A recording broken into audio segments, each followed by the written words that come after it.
Buenos dias. May I help you folks? Si, senor. You can give us back my papa. Your papa? We have come all the way from the border to get him, since he cannot ride home by himself. Why not? Because, senor, you Mexicanos have killed him. Oh, Wyatt Earp, brave, courageous, and bold. Long live his fame, and long live his glory, and long may his story be told. The Life and Legend of Wyatt Earp, starring Hugh O'Brien. Tombstone lay near the border of Old Mexico. Many times that fact meant trouble for Marshal Wyatt Earp. The border was a convenient escape route for criminals, a very tempting sanctuary for raiding Apaches, and the home of a people who often had reason to bear little love for the Americanos north of them. Please come in.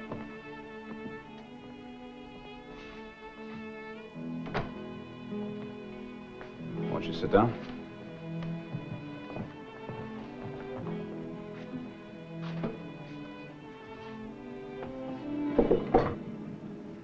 Now, please tell me what this is all about. We did not come all the way from Mexico just to talk, senor. I want the body of my father. I might be able to help you, but I don't even know your father's name. Huerta. Senor Juan Jose Ambrosio Huerta. I am the Senora Huerta. And this is my son, Miguel. Huerta. I do not know the name. If he was killed in Tombstone, I would know it. You tried to hide the murder of my father? Why are you so sure it was a murder? We have been told. You cannot deny it. I'm not trying to deny it. I'm trying to find out about it. Now, you say it happened here? Si. When? A month. Perhaps more. We do not know how long it took the letter to reach us. A letter? You have a letter? No se lo des a él. Well, may I see it? No, senor. It is for our eyes only. Look, if you want me to help you, you're going to have to cooperate.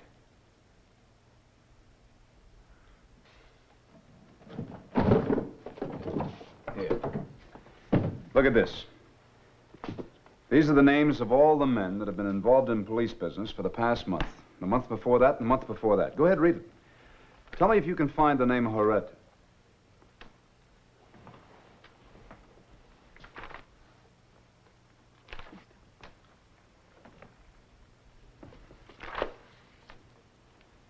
Maybe he changed his name. That is not possible. My father is not a criminal. Ay, Ambrosio is a man of many faults, but not one to go against the law, no. He would not have the courage. Well? Está bien, Miguel. Give him the letter.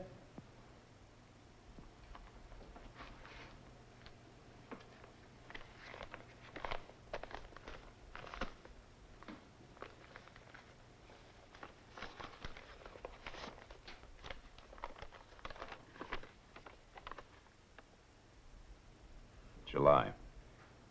Senora Huerta, I regret to inform you of the death of your husband, Senor Juan Jose Ambrosio Huerta, in this city today. A man named Granby picked a quarrel with Senor Huerta and shot him in the back. Your husband was blameless in the affair. It will be solace to know that he died with the name Agrippina on his lips.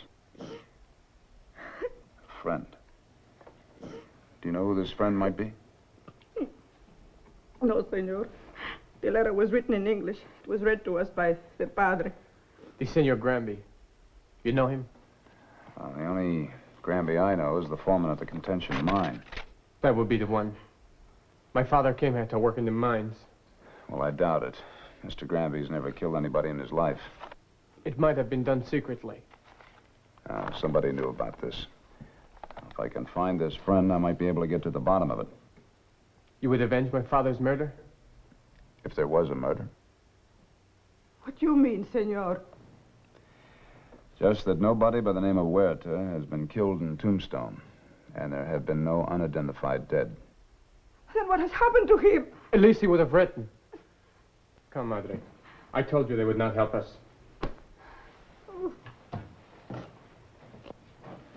Oh, oh, Senor. All we ask is that you give us back the body of my husband to take back home. Outside in the carreta is the coffin, already blessed by the Padre, and you won't even help. You don't have to ask my help, Senora. You couldn't stop me from helping to find him now. Why so? Because if he was killed in Tombstone, I want to know about it. Come on, let's go.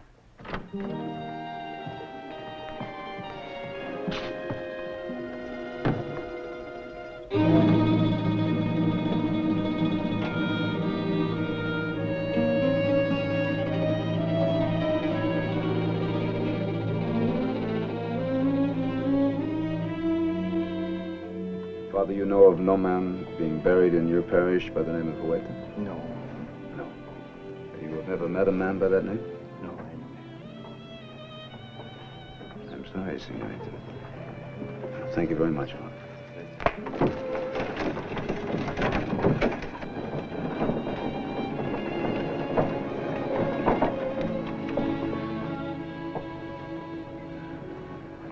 I'm sorry, Senor. We were unable to find out anything.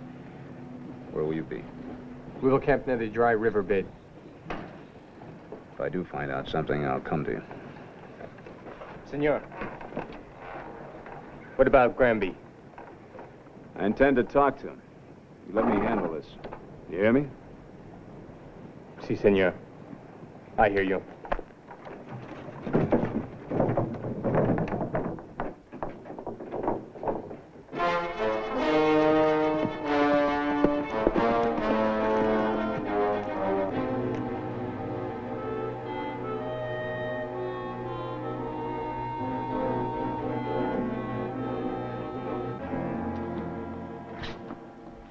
Howdy, Mr. Granby. Oh, hello, Marshal Earp. What brings you all this way? I'm looking for somebody. Well, tell me you're after old George for busting up Minnie's place the other night. No? This is murder. Murder? Who?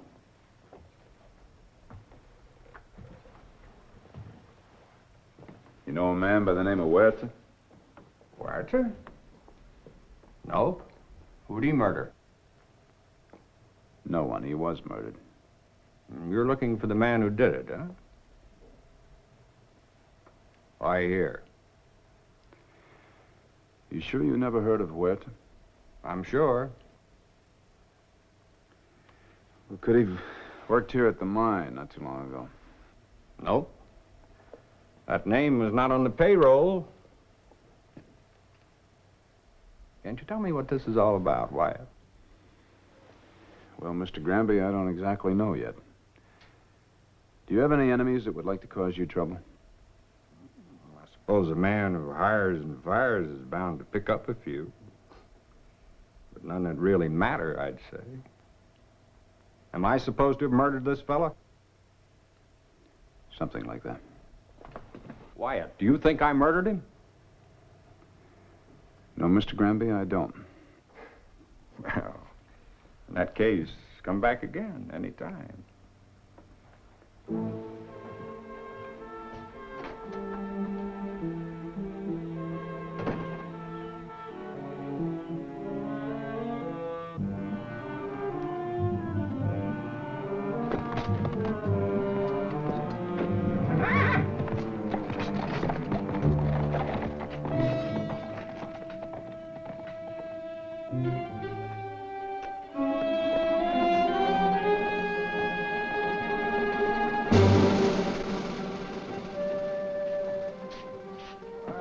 Hello, what do you want? To talk to you, senor. Oh, I'm sorry, we're not hiring today. You will talk to me. My name is Huerta. Huerta? Si.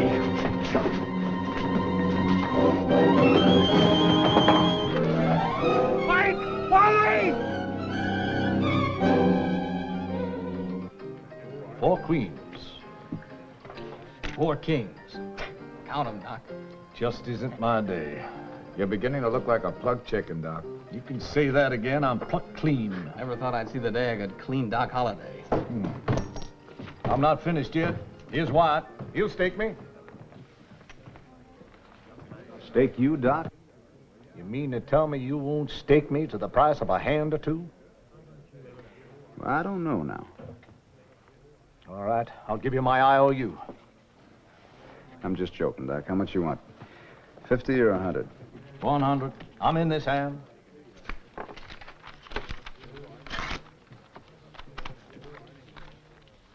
Thank you, sir. Your IOU. That won't be necessary. Oh, yes, it will. We must keep this on a business-like scale. I wouldn't want anybody to think that I was beholden to the town marshal. It might compromise you, or me. Your IOU, sir. All right.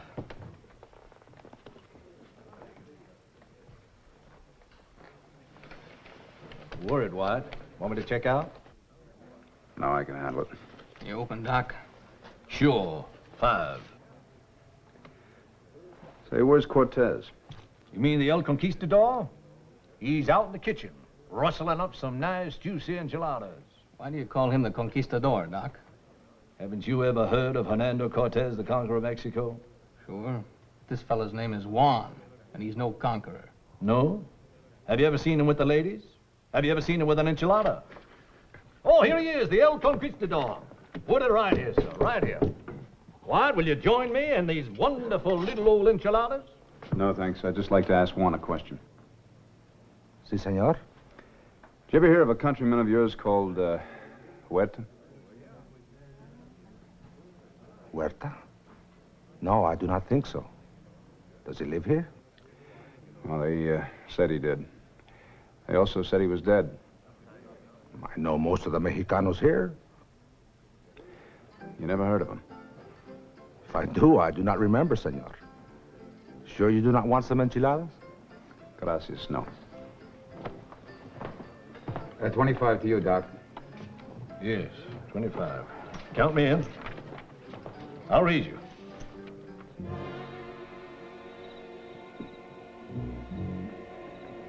Wyatt!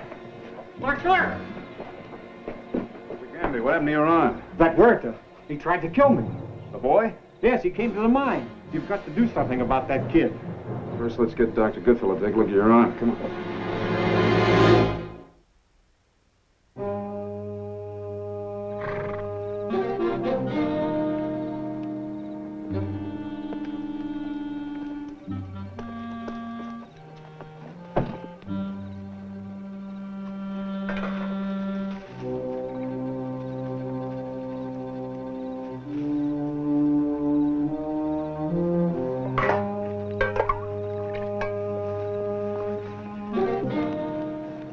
Senor Huerta, where's Miguel?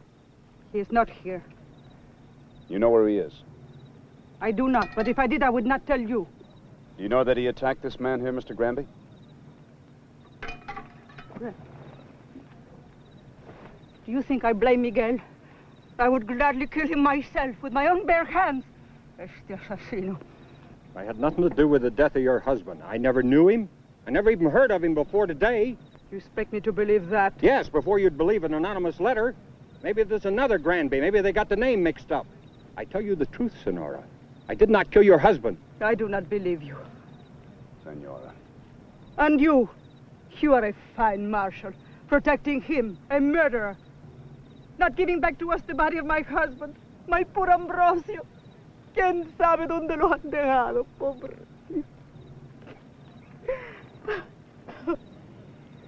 Senora, you have a right to be upset. But I must warn you and your boy that we have laws to protect people. Oh, senor, we too have laws, much older than your laws.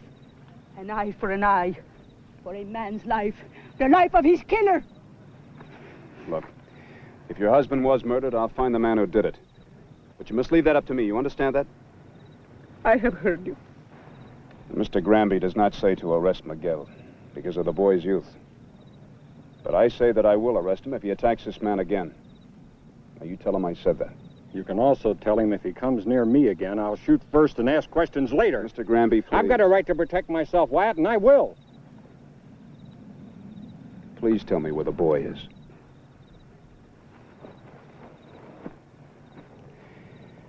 Well, then you find him yourself and take him on back home before you lose him, too. Come on.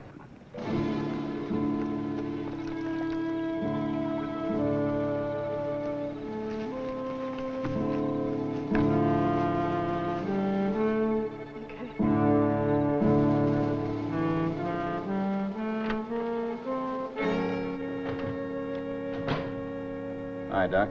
Now what? They cleaned you? Nope. My luck changed. I came to get my IOU. It doesn't hurt for a man to have a reputation for a quick pay, you know. All right. I'll just tear it up, Sure. Thank you. You're turning in a little early, aren't you? Well, I'm tired of cards, Wyatt. You look a mite worried. I heard you asking the El Conquistador about a man named Huerta. Is that who you're worried about? Yeah. Who's he? Well, he was supposed to have been killed, shot in the back, came up here from Mexico to work in a mine. Never heard about that. Neither did I. Can't find any record of it. Who's supposed to have done it? Horace Granby. Granby? He ain't much of a poker player, but I never figured him to be a killer. I don't think he even carries a gun. Well, he does now. It's either kill or be killed by Huerta's son. Think of that. The boy must have loved his father. Well, that, and it's a matter of honor. See, they got this letter telling him about the father being killed. So the mother and the boy came up here to bring the body back. Well, I sure wish Granby luck. I'm not so much worried about him as I am about the boy. Yeah, the boy. What does he look like, Wyatt? In case I happen to bump into him. Oh, he's a good-looking young Mexican, about 16. Wears very light clothes, big sombrero. Mexican, white clothes, 16. Well, in case I bump into him, I might be able to help some. Bye, Wyatt. Get some sleep.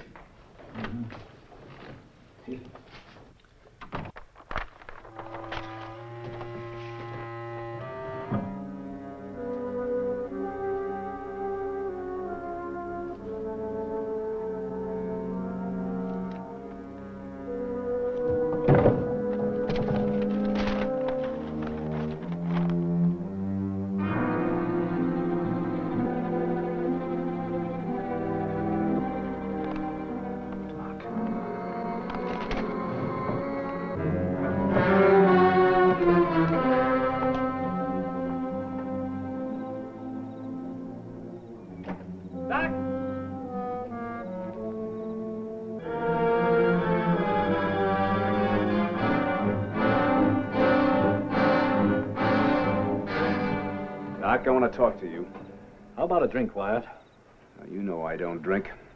Well, you better. Otherwise, you won't believe it. Just tell me. Here? It's an awful long story. I got plenty of time. You wrote that letter, didn't you? Well, you sure you want to hear it? Look, I recognize the H in the IOU. Now, why'd you do it? I want to do a favor for a friend. What friend? Huerta, the conquistador. Juan? Yep. Came into town, wanted to work in the mines, found out he could make more money as a cook, so he changed his name. Why? You're tired of married life? Didn't want to go back to Mexico? So you killed him in the letter, huh? No, he did. She would have known his writing. He just told me what to say. I wrote it down. Can't blame me for trying to help out. And what about the sorrow you caused her? What about the sorrow she caused him? Why'd you pick on Granby? He complained about the enchiladas. She had no right to come up here, you know what? Well, she did. Yeah, she did. I'm sorry. I'll find the boy. We'll stop him. All right. You take the east side of town. I'll look over Granby's boarding house. Most any night you'll find Granby at the Alhambra Saloon. I'll look there, too. Doc, you're a fool. I guess so, Wyatt. I often am, when a friend asks my help. Go look for him.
Watch it, Granby.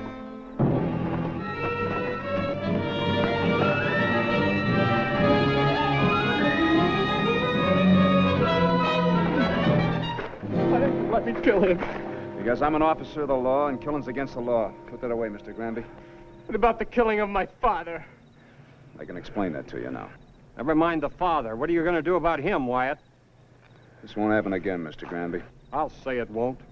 Are you going to put him in jail? I said I'd handle this. I don't understand you. I don't understand any of this. Here comes a man that can explain it to you. Doc Holliday? That's right. Everything all right, Wyatt? Everything except you got some explaining to do, Mr. Granby. I suggest you two of you go over to the Alhambra. What are you going to be doing? I'm going to take Miguel here over to the office, find his mother, and then treat them both to a late supper.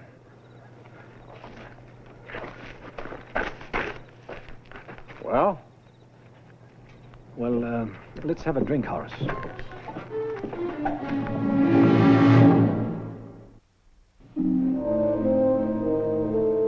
What about my father's killer, senor? Let's have supper first, huh? There's plenty of time for that later. You will not talk me out of it. I will kill him. It's not the proper time for eating. Well, you'll think so after you taste these enchiladas. Believe me, you've never tasted enchiladas so good. No one makes enchiladas as good as Mamacita. For certain, no Americano. Well, I think I can safely say that these enchiladas will taste just as good as your mother's. Wait and see. Here they come now. Good evening, senor. El Conquistador. Put it right on the table.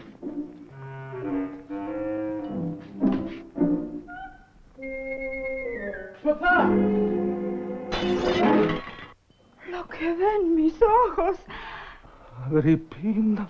Mama, look. It is truly Papa. Ambrosio. Now you don't have to marry Senor Miro. Jose Miro? How can my wife marry Jose Miro? I am a widow. I was a widow. Oh, Ambrosio. Even if I was dead, how could you think of Jose Miro? Ambrosio, the letter said you was killed. My own wife. He spoke so kindly to Miguel. For all to me. these years, ¿Cómo podría and ser? all I have done for Ambrosio, escúchame. you. How could you? Oh. For that worthless pig. Ambrosio, look, I came here to take back your poor body home. Uh-huh. To prove to everyone that you were a widow. No, Ambrosio. Oh, you are cruel. No. There, pobrecita. Do not cry. I will take you back. Ambrosio. Oh, cómo estoy feliz que tú estás vivo. My little round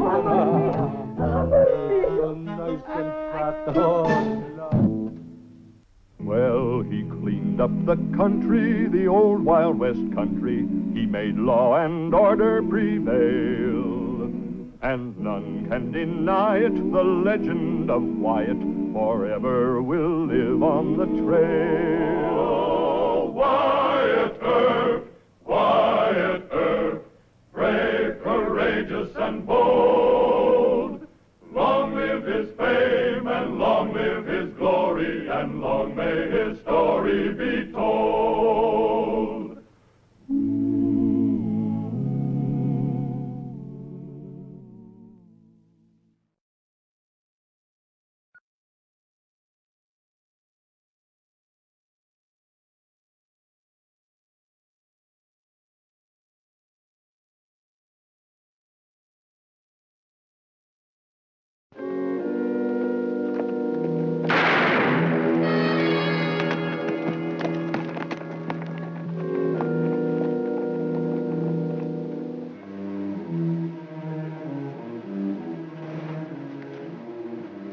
Look inside his hatband.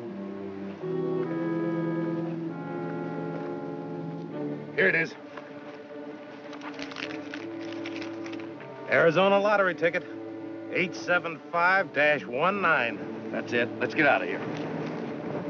The 10% Ring, a political gang who ran Arizona territory in the 80s, decided to operate a big lottery for the ostensible purpose of raising money for new schools. The lottery was supposed to pay off $380,000, but it paid off in murder, thievery, and trouble for Marshal Wyatt Earp. Oh, Wyatt Earp, Wyatt Earp, brave, courageous, and bold. Long live his fame, and long live his glory, and long may his story be told. The Life and Legend of Wyatt Earp, starring Hugh O'Brien.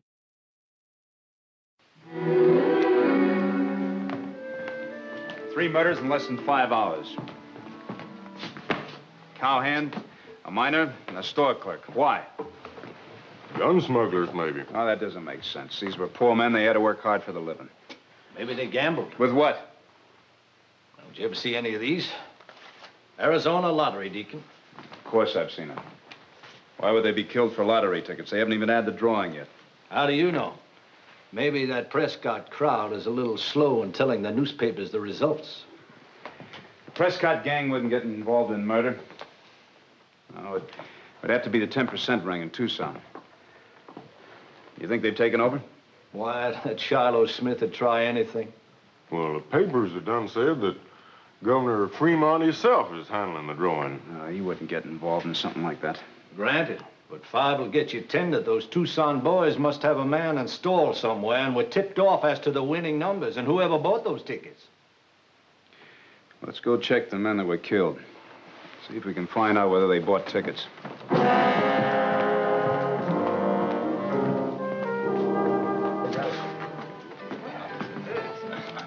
Big 8, loser.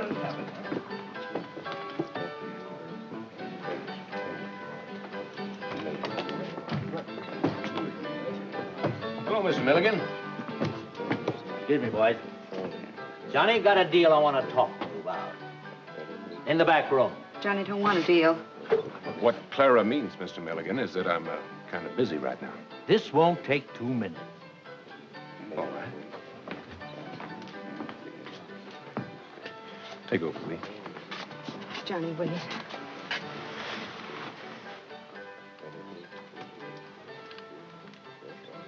Johnny, take this. What's that for? You may need it, honey. Honey, I know Mr. Milligan. Johnny, please, take it. All right, all right. Now, you satisfied? Honey, be careful. All right.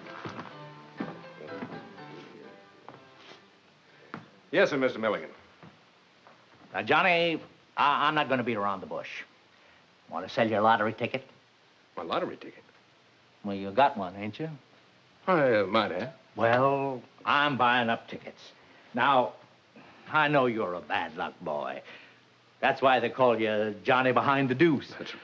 Still in all, I reckon I could give you twice what you paid for it. Well, now, that's a nice sum, Mr. Milligan, but I promised Clara I wouldn't sell it. She's working on a hunch. What do you want for it? Well, I told you, Mr. Milligan, I can't sell it. I'm sorry. I'm sorry, too. I've got to have it. Well, hold on there. Why pick on me? Come on, hand it over. Well, I told you I can't. Why, you...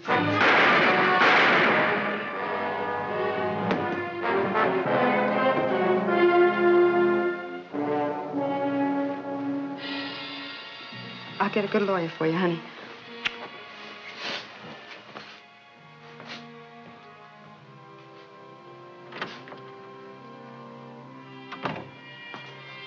Just a minute, Miss Claire.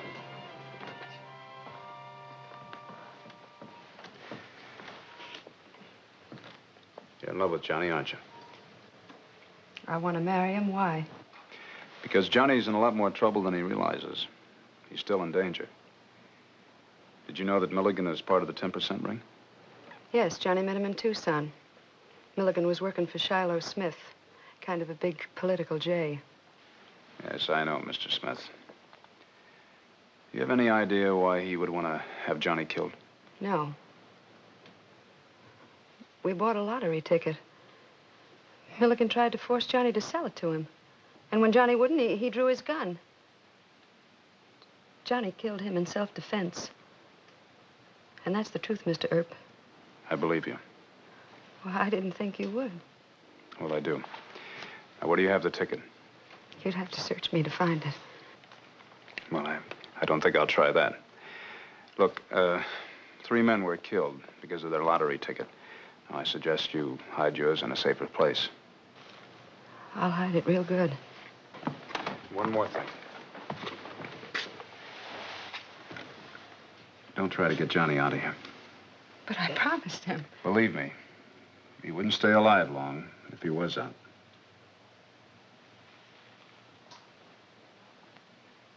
You're right, Mr. Earp. He would be safer in jail. All right. I'm going to have to leave town for a few days. Anybody ask you, you just tell them that Johnny's being held here for Milligan's shooting. That's all you know about it. I'm a clam. Thanks, Mr. Earp. Thanks very much.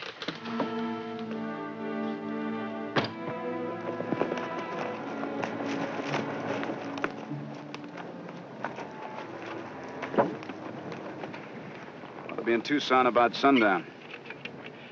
Think Shiloh Smith still got that list of winners in his office? I don't think he'd keep it any other place. I'm glad he doesn't know you. But you better leave that badge off. Don't take your shotgun in. I vote that we put the pistols on Shiloh and force him to show us the list. No, I don't want him to see me. If he does see me, why, he'll know I'm onto his scheme, and he'll try to cover up everything. I wish you'd let me handle it my own way. Now, let's go.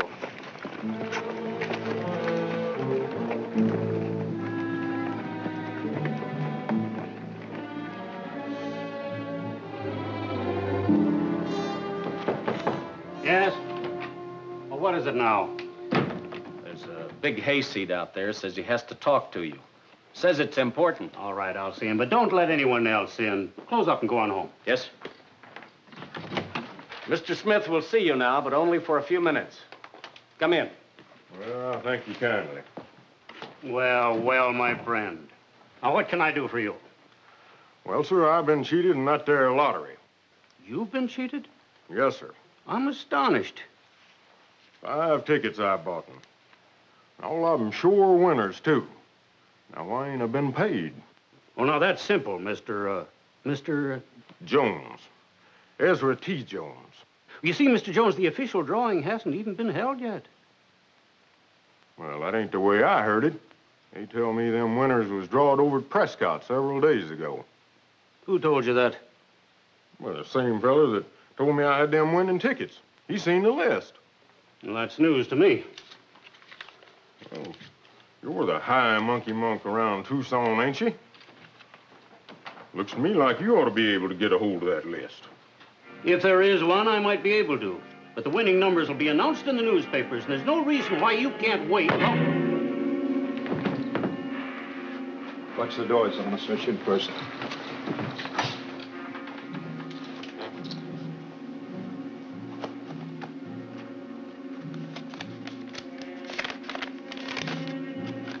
There it is. I'm going to copy down these names. Take the list and let's get out of here. No.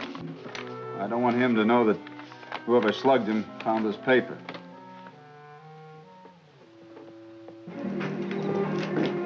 I told you you'd have it with him. I don't know about you two, but me and Roscoe are hightailing it out of here before that fella wakes up. What's the list of numbers from the big lottery? 690, 531, 875.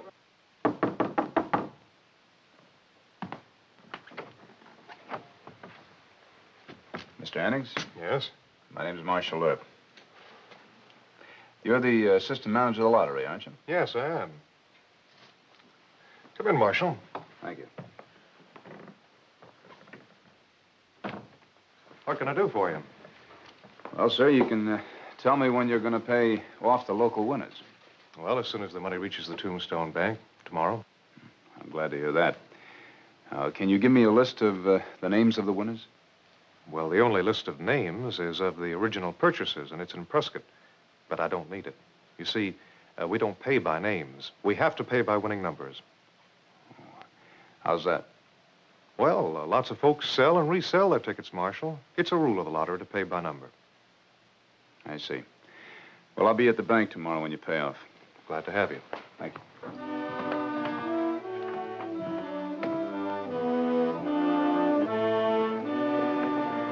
Mr. Earp?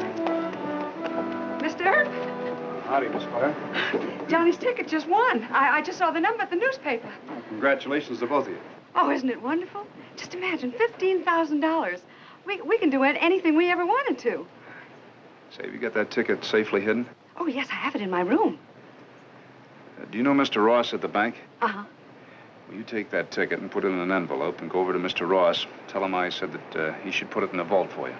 Oh, all right. Oh, Mr. Earp, don't forget to tell Johnny the reason I can't get him out of jail. Well, after he hears about all that money, I don't think he'll mind staying in jail a mite longer. No. Now, you go on and get that ticket.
Who is it? It's a friend of yours, Mr. Smith. Just a minute, honey. Back up. Back up. I don't know you. What's the meaning of this? I want that lottery ticket that your man stole from my room. I don't know what you're talking about. You hand it over. Now give me that pop gun. You give me that ticket. I'll give you nothing.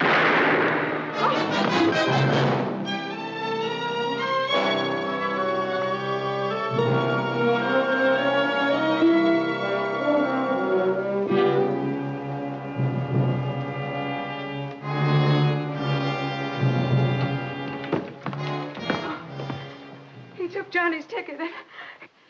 He wouldn't give it back to me. See how bad he's hit. Why don't you come to me first? There wasn't time. I thought he might have hit it or passed it on to someone else. Well, he's gonna live, I'm sorry to say. He's got hit in the shoulder. You take him on over to the hospital. Tell Dr. Goodfellow to keep this quiet. I don't want those other thieves scared off. You come with me.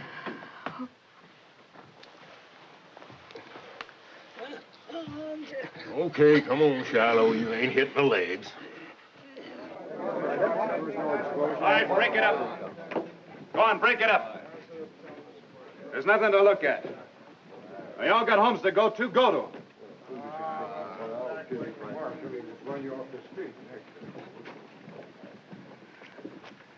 Look, I want you to stay alive, so I'm going to put you in jail. Any of your friends try to bail you out, you refuse. I want you to ask for protective custody, you understand? Yes, sir, I'll do whatever you say. Will I go to prison for shooting him? Well, that depends on Judge Spicer. Johnny will plead self-defense in shooting Milligan. I think you'll be cleared. But your only defense is to tell everything about Shiloh Smith and about the theft of that ticket. I intend to, Mr. Earp. Good. Well, I guess we're ready. You can open up the doors. But remember, Marshal, I'm not responsible for what you do. I'll take full responsibility. Well, it's about time you opened this door. Morning, Gibbs. 69073, $100. Well, you did all right, too. I hear the winner. Look at that. 53118. Real easy money. Thanks. $250. Give it to me. Thank you.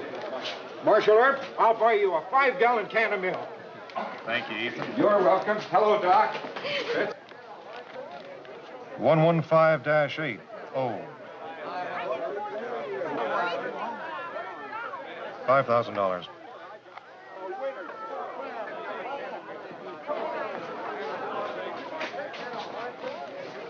$875-19.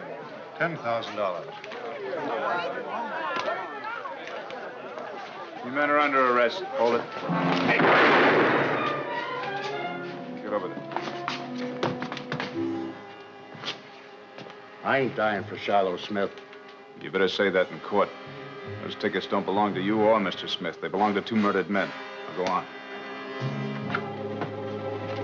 Let's go. I wish this trial was over. I wish I'd never bought that lottery ticket. Honey, how can you say that? $15,000? That'll take us anywhere we want to go. Clara, you talk like all we got to do is bow to that judge and then walk out of the courtroom. And then catch a boat for Paris or someplace. Honey, what are you worried about? Marshal Earp said that you'd get off. And Shiloh Smith can't deny that he had that ticket stolen from my room. Soon as I tell the judge just how it happened. Yeah, honey, yeah. The court will turn us loose. Well? But then the 10% ring will kill us. You just don't understand, honey. You just don't understand, that's all. This lottery is big. It's bigger than you know. The whole territory's mixed up in it. Men are killed for the tickets, honey, before they're drawn. Shiloh knew my ticket would win. But Johnny, And if you say anything about anything in court, you and I are as good as buried. But Johnny, I'll go to jail. Well, look, maybe not, honey. Maybe not. He didn't die, you know. All right, Johnny, I'll do whatever you say. It just ain't fair. It ain't fair, that's all. The first chance we get, and it turns into worse than what we had before. Johnny, don't.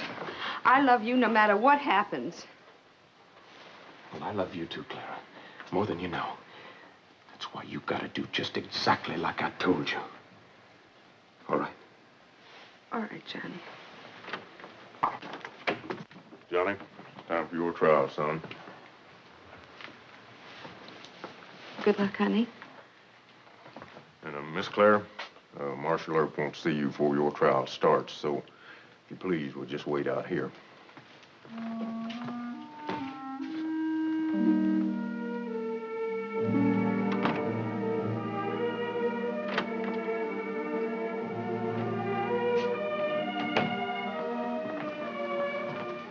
Sit down, won't you?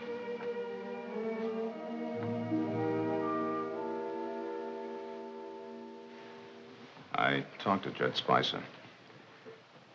like to go over your testimony. I haven't got any testimony. You told me yesterday that That was yesterday.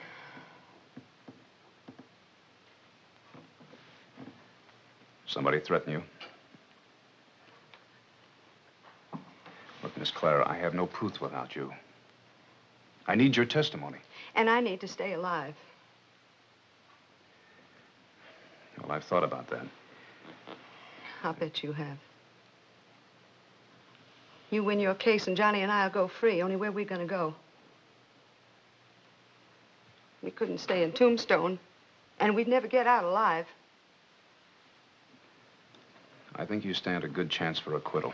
But my charges against Shallow Smith are made. Johnny's being set free right now. And there is a way to leave Tombstone.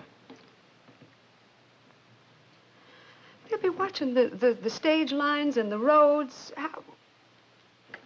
I promised to get you out of town safely, Miss Clara. The rest is up to you. What's up to me? Whether you testify against Smith. Now, I don't want to lose this case, but I can afford to lose it. I don't think you can afford to let me.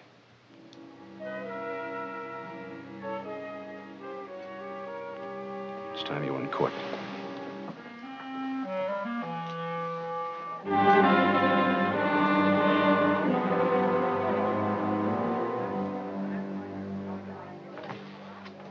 I want this handled in my way, understand?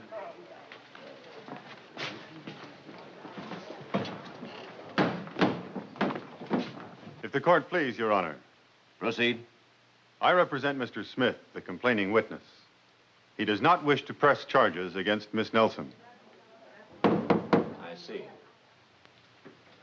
Marshal Earp? Yes, sir. Mr. Smith has dismissed his charges. Now, are there any other witnesses to Miss Nelson's alleged assault with a deadly weapon? No, sir. Very well. This court rules for dismissal. Your Honor? Yes? Even though the complaining witness against Miss Nelson does not wish to press charges, she is my principal witness and has knowledge of facts. Therefore, I ask the court to hear her testimony. Miss Nelson, you will take the stand, please.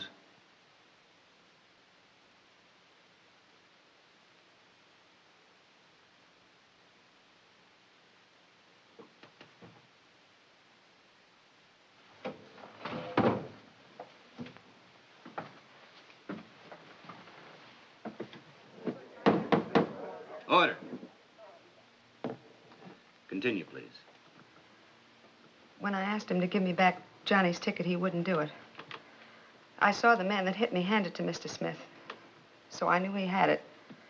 But then he started to rush me, and I was afraid if he got the gun, he'd kill me. So I shot him first. I see. What gave you this great fear of Mr. Smith? A man named Milligan who used to work for Mr. Smith at Tucson. He tried to rob Johnny of the same ticket, and that's when Johnny shot him in self-defense. Well, it would appear that Mr. Smith is guilty of suborning 2 felonies at least. The court rules that Mr. Smith be held without bond. You can't hang anything on me. That will do, sir. Marshal? Sit down. Miss Nelson, the court must hold you as a material witness against Smith. You mean I don't have to go to prison? Well, a citizen who tells the truth when she doesn't have to deserves the court's consideration. This court is adjourned.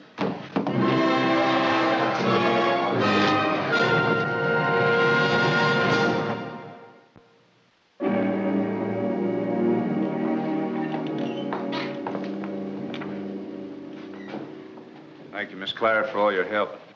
And for having faith that I'd think of a way of getting you out of town safely. Shallow Smith would have never been convicted otherwise. She was a lot smarter than me, Marshal. I was dead sure they'd kill us. Well, they didn't. We'll be free now. Thanks, Marshal. I guess sometimes people just have to trust each other. Sometimes they do. Come on.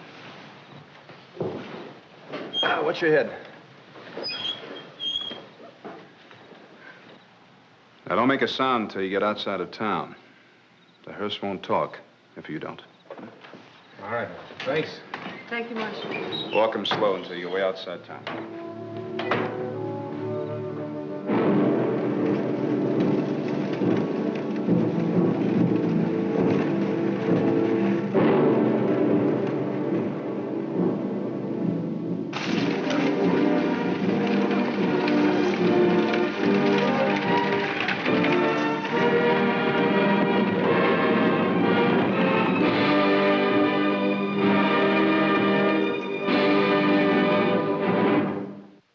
Well, he cleaned up the country, the old Wild West country. He made law and order prevail.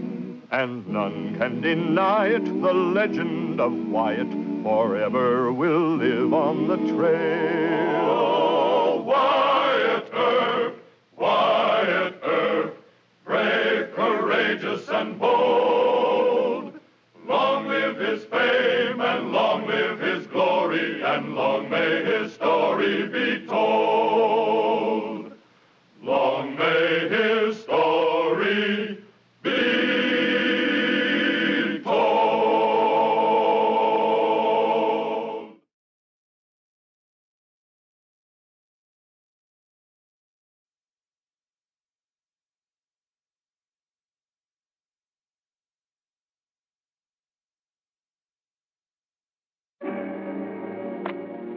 So, you call yourself the sheriff of Cochise County? I am the sheriff. Good. The rascal admits it. And what do you say, sir, to the charge that you turned loose 2 Clanton horse thieves? I don't have to say anything. You have no authority to try me. You may have been a captain in the Navy, but you're just a rancher now. A private citizen like anyone else. Make note of that, men. The prisoner is belligerent. He shows no sign of being sorry for being the crooked little swab he is. I charge you with malfeasance in office. The jury will vote. Mr. Foreman? Aye, sir. How does the jury vote? Guilty, sir. I should hang you. But every time we have to hang a man, my wife objects. So, I sentence you to 5 years in jail. You just try it. I'll be out on a writ of habeas corpus in an hour. Not out of my jail, you won't. Your jail? I run the tidiest little brig in Arizona territory. The sentence is 5 years, Ben. Lock him up. You can't do this. It's illegal. I'll have you arrested. I'll sue you. I'm a personal friend of Governor Fremont. You can't do this to me. Oh, Wyatt Earp, brave, courageous, and bold. Long live his fame, and long live his glory, and long may his story be told. The Life and Legend of Wyatt Earp, starring Hugh O'Brien. Captain David Rowland, retired Navy officer, was famous in Arizona Territory. Living in the midst of Apaches and rustlers, the captain had a private army of tough gunfighters. He dispensed his own justice and he operated his own jail. Unfortunately, Marshal Wyatt Earp was obliged to investigate this private empire when Sheriff Johnny Bean fell afoul of Captain Rowland. Just on my way up to see you, Mr. Clanton. Thought I told you to see me yesterday. When I send work to you, Bean, I ain't fooling around. I'm sorry, sir. What's the trouble? Oh, that fella, Captain. David Rowland, he grabbed 2 of my boys. Said there's horse thieves. He's got them in that jail he runs on his ranch. Well, he can't do that. Well, he done it. According and don't make law talk to me. I want my boys turned loose. I'll go up there right away. Oh, now, Bean. Rowland spreads northeast, not west. Well, I can't go up against Rowland single-handed. I'll need a big posse. Well, you better start raising dust right quick, you hear me? I'll take care of it. Here's a telegram from Chief U.S. Marshal Crowley Dake. You'll see it instructs you to help me investigate conditions at Captain Rowland's ranch. We're supposed to have law and order in Cochise County. One cattle rancher can't take law enforcement into his own hands. Well, Johnny. I know the captain. And if he said the Clantons were stealing horses, they were stealing horses. You get your own posse, Beam. We ain't riding with you. This is Wyatt's job, and I demand. You demand? Why, you two-bit rotten Gentlemen. Take it easy, Doc. I'll look into this, Johnny. Meanwhile, you just go on collecting taxes. My office must be represented in any action taken. I'm the sheriff. I have county jurisdiction. You can be in charge, but I must go along. Clanton order you to do this, Johnny? I don't take orders from him or anyone else. You're a liar. And a bushwhacker. Hold it. All right, Sheriff, you can go along. Thank you, Wyatt. I'll get the posse. Posse? Roland has fought off 100 men and dozens of Apache raids. You don't ride onto his spread unless he says so. I think Doc's right. Just the four of us.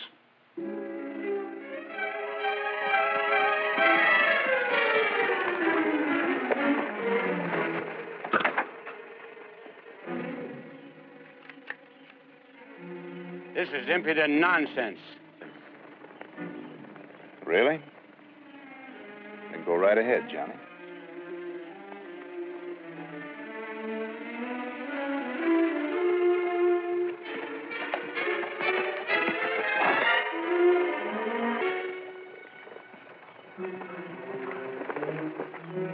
Howdy. Howdy. I'm Marshal Wyatt Earp from Tombstone. These are my deputies.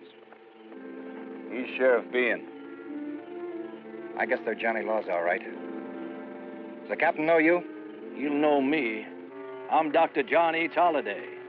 You ride ahead and ask the boss. You all follow me at a walk. On the count of the boss don't like dust.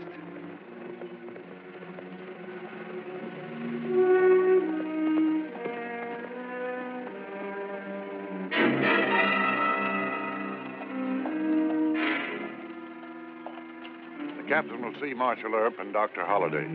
You two wait here.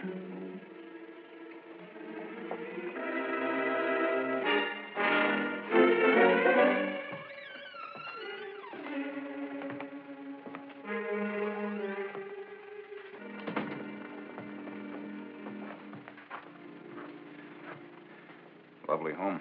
Mm-hmm. Wyatt, you better stand till he tells you to sit down. Might get riled, huh? He was chief of staff. Good old Navy. At ease, Doc. Hello, Captain. How are you? Hi. I'd like to present Marshal Earp. Very happy to know you, sir. I've heard about you, Marshal. Sit down, sit down. Manuel, refreshment. Now then, tell me, what can I do for you? Well, the legal point is, Captain, that horse thieves should be tried in a duly constituted court of law. That's the complaint against you by Sheriff Bean. Bean? Sheriff Bean's a scoundrel. Hand in glove with old man Clanton. Here. Well, now, that may be, but the Chief U.S. Marshal's office has ordered me to investigate. Nothing to investigate, young man. I caught 2 Clanton's men on horses with my brand on them, and I threw them in jail. I could have hanged them. Captain, you are not a judge. You have no right to operate a jail. Blast it all, Doc, I don't... Since when did you start wearing a star? The last time I saw you, we were in that wild poker game over at Amarillo. I've fallen on virtuous days. This is not Tombstone, Marshal. I am the law here because there is no other law. I don't see any point in arguing. The discussion is closed. What discussion, David? Well, that has nothing to do with you, Matty. You know how I dislike those rough Navy tones of yours, my dear. Oh, I'm sorry. I suppose I must introduce Marshal Earp and Doc Holliday. Of course. How do you do? How do you do, ma'am? Wyatt Earp? Yes, ma'am. Why, you're the famous marshal that's trying to clean up that dreadful Tombstone camp. A reliable young man, David. He wants me to give him those 2 Clanton horse thieves. Well, give them to him in good riddance. Costs a fortune to run that brig, as my captain calls it. Well, the captain shouldn't have to feed prisoners. She feeds them. Good cowhand rations. I'd give them bread and water. Will you gentlemen excuse us? This is a command decision, and I want to state my case. Of course, ma'am. We'll wait outside.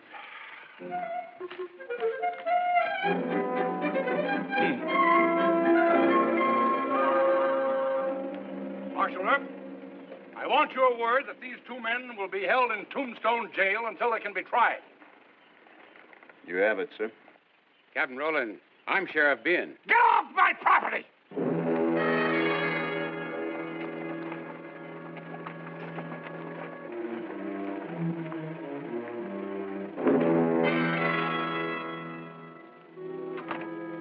Where's Earp?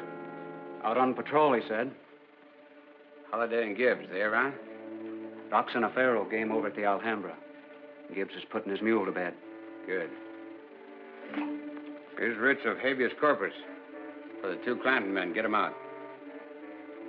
But Sheriff, Earp ain't gonna like this. I don't care what Earp likes. You can't refuse to honor a court writ, can you? I guess I can't.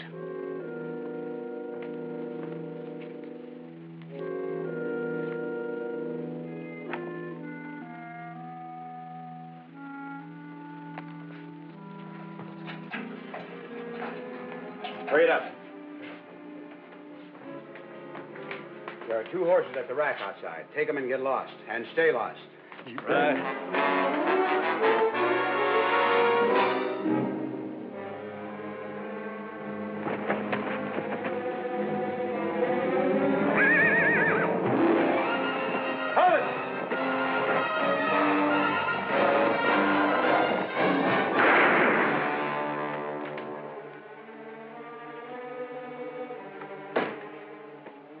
Turn those Clantons loose? Yes, I did. Dirty little dumb. Take your hands up! Give me a good pistol whipping, I'll straighten you out. Whoa, whoa, boy. Get him when you ain't so mad. You might kill the little weasel feeling like you do. You turn those Clanton hoodlums loose. You done that? Well, you... Get on out of here before I'll arrest you. Yeah. We might as well have this out right now. Me first. Go for that gun. Go for it, Ben. Wait a minute. Well, he'd cut you in two. Now, come on. Let's go for a walk and cool off. All right, I'll leave. But I won't forget this, Earp. What are you gonna do with a feller like Ben? He's too smart to fight, and if you just killed him, they'd hang you for it. He knows that. He trades on it. You go find Doc. We'll try and track down those two horse thieves. Go on.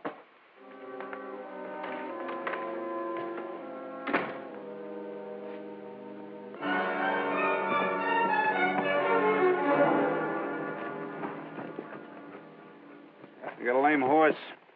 They won't get much further. I think I'll kill Ben. Yeah, maybe you could make it look like an accident. Now, stop that talk, both of you. Being isn't worth going to jail for, much less going to the gallows. Come on.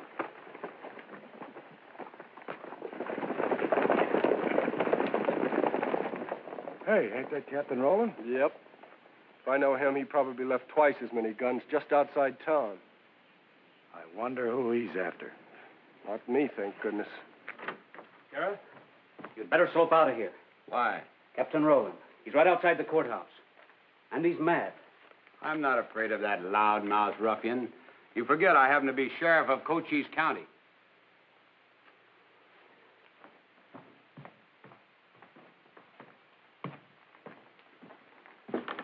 Now, see here.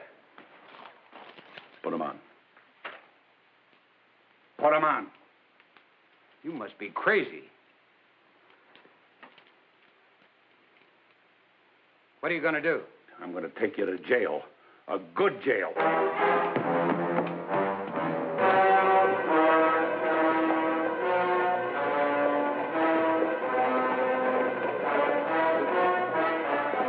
He was after Sheriff Bean. Well, he got him. Suits me. Yeah, but just wait until the Clantons find out about this.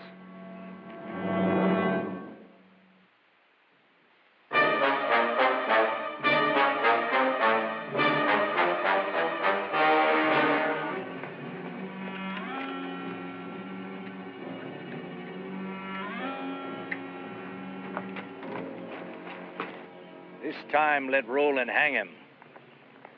Sorry, Doc, I gotta take him back. After the captain's satisfied that we kept our word. You won't be able to release him again. Now they're my prisoners.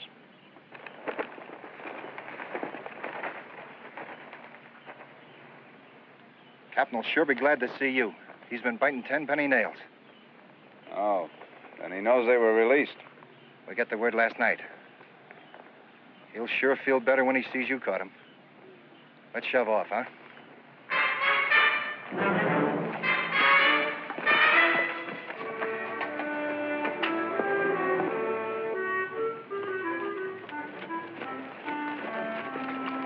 Good work, my boy.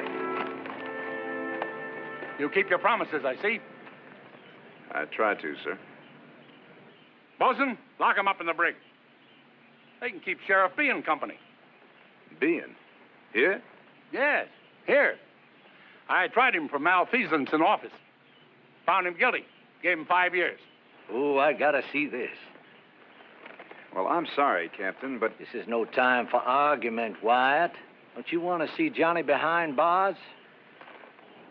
We request permission to see the prisoner, sir. Permission granted.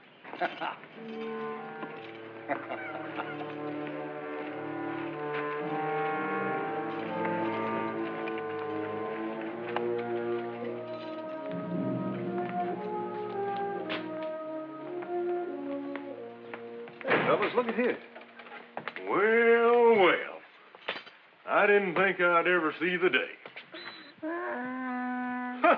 Even Roscoe was a-laughing at him. Wyatt, you get me out of here right away. This is monstrous, illegal, and he can't do it. Well, now, I don't know, Johnny.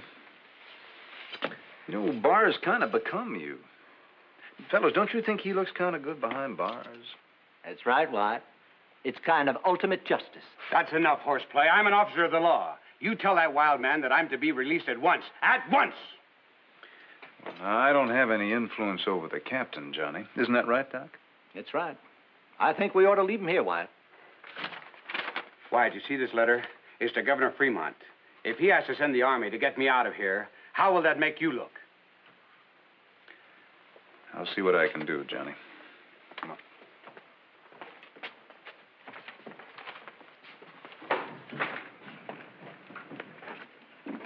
Roland won't let him send that letter to Fremont. Yeah. Let that fool cat do some sweating in there, Wyatt. I wish I could. He cannot. Now, come on, Doc, think about it. The captain's got no right to throw anybody in his private jail, much less a county sheriff. I don't think you're going to talk the captain out of it. Well, I don't intend to. You and Shotgun keep him busy talking about the war. I intend to discuss this whole jail business with Mrs. Rowland. Now, I don't like Bean any more than you do. But he could cause the captain serious trouble. Abducting and imprisoning an officer of the law. It's Rowland that could get 5 years. Yeah, give him the keys. So you see, Mrs. Rowland, the law down here is getting stronger. It's not necessary for your husband to fight his own battles. But he's always had to, or else abandon this property to the rustlers and the Apaches. Goodness knows I'm willing for him to stop. And the captain? He's very angry with that wretched sheriff. You ought to talk to General Denby at Fort Huachuca. He and my husband are old friends from the war. And the general can arbitrate? Yes. I've done all I can. You see, dear, trouble. David, what is it? The Clantons, armed to the teeth. They're riding down Brush Valley. Come on, Marshal. We'll need every fighting man here, except Sheriff Bean and those horse thieves. Just a minute, Captain. McGregor! Call in the outpost. We'll concentrate at the gap. Action! Station! They're fools to come through the valley. It's a trap. Mrs. Rowland, the captain has a right to defend himself.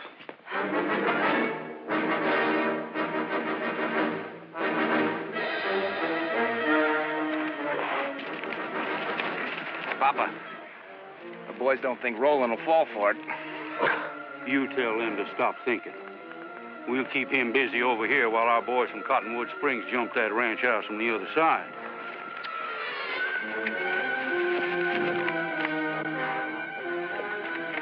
Captain. Aye? How well do you know old man Clanton? What are you driving at? Clanton's not foolish enough to ride into an ambush like this. I think he'll make his main line of attack someplace else. Maybe your ranch house. Nonsense. You ready, Bolton? Ready, sir. Just far enough. Ike. Ike? Tell some of the boys to mosey into that clearing yonder, in front of that gap, and draw their fire. Sure, Papa. Now just show yourselves, boys. When you hear bullets whistling, turn and run. Steady. Ready.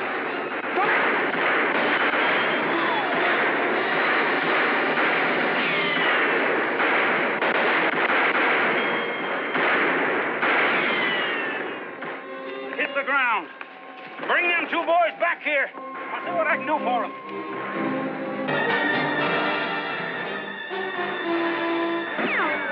Ceasefire. Blasted. That volley's wasted. Only got two of them. Captain, I'm going back to your ranch house. What for? The fighting's here. I'm not so sure it is. If everything's all right back there, I'll be back here soon enough.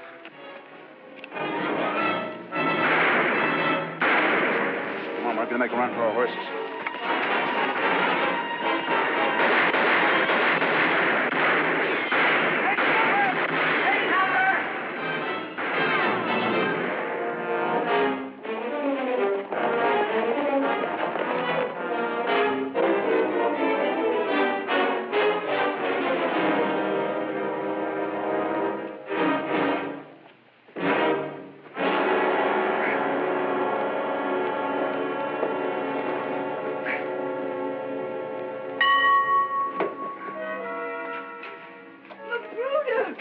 What happened?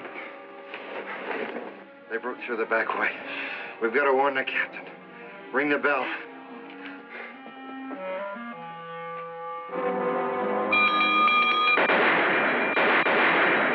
Hold it, what?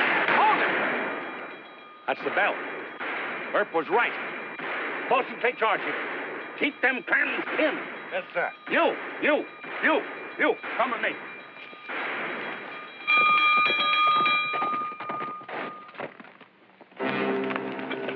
All right, get on.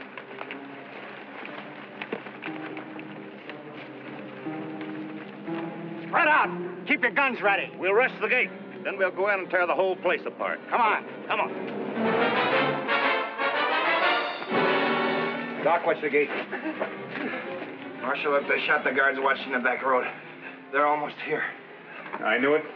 Clanton outsmarted us. Doc, most of his men are sure to be coming that way. Not coming. They're already here. Get him inside. Give me a hand.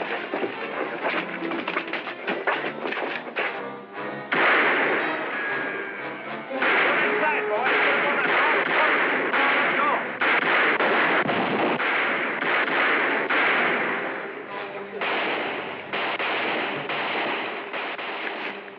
They must have got there, Ike. Let's keep them busy.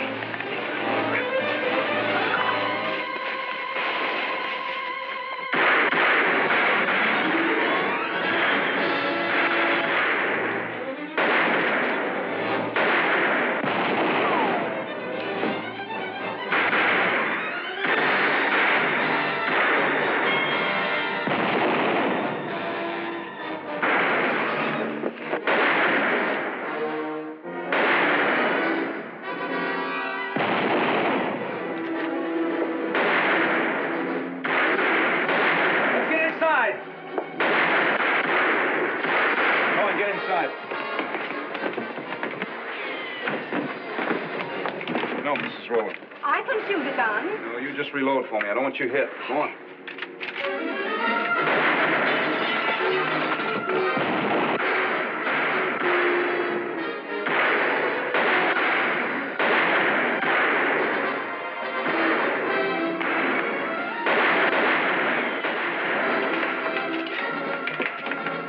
Surround the house, boys. We'll get them out. Come on. Hold your fire.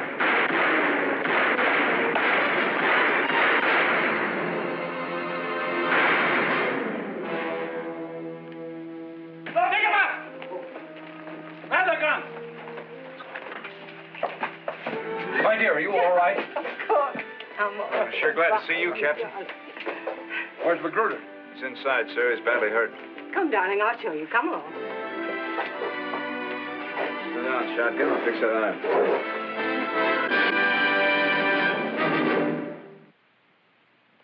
Well, he cleaned up the country, the old Wild West country. He made law and order prevail. And none can deny it, the legend of Wyatt forever will live on the trail. Oh, Wyatt Earp, brave, courageous, and bold.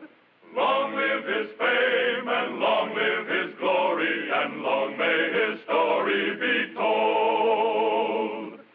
Long may his story be told.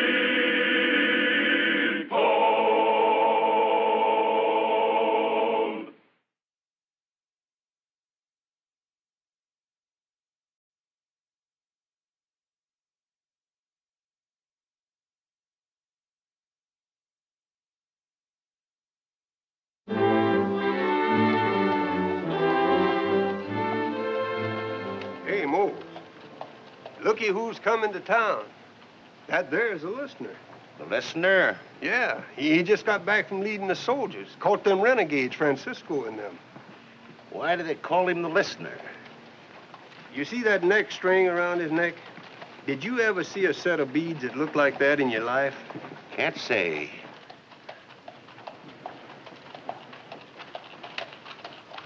What are they? Ears. Ears? Why, sure, Indian ears. One for every redskin he ever killed. Why, the Apaches say that Tom Barrows has so many ears that he can hear almost everything. Of course, now, that don't mean that he can't lose his someday. Oh, Wyatt Earp, brave, courageous, and bold. Long live his fame, and long live his glory, and long may his story be told. The Life and Legend of Wyatt Earp, starring Hugh O'Brien. By 1880, throughout most of the West, the Indian was a defeated man. But in Arizona Territory, the toughest and the deadliest of all, the Apaches were far from conquered. Some lived on the reservation in what was at best an uneasy truce. Others in renegade bands roamed the desert around Tombstone and brought trouble for ranchers and townspeople, and sometimes for Wyatt Earp.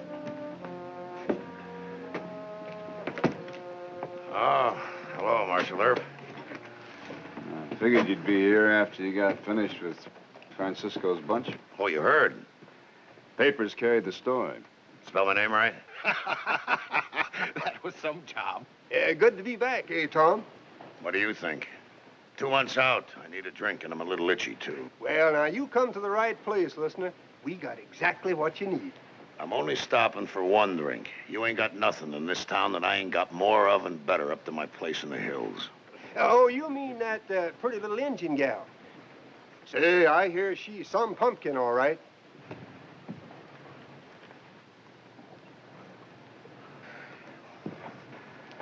Mister, you're talking about my wife.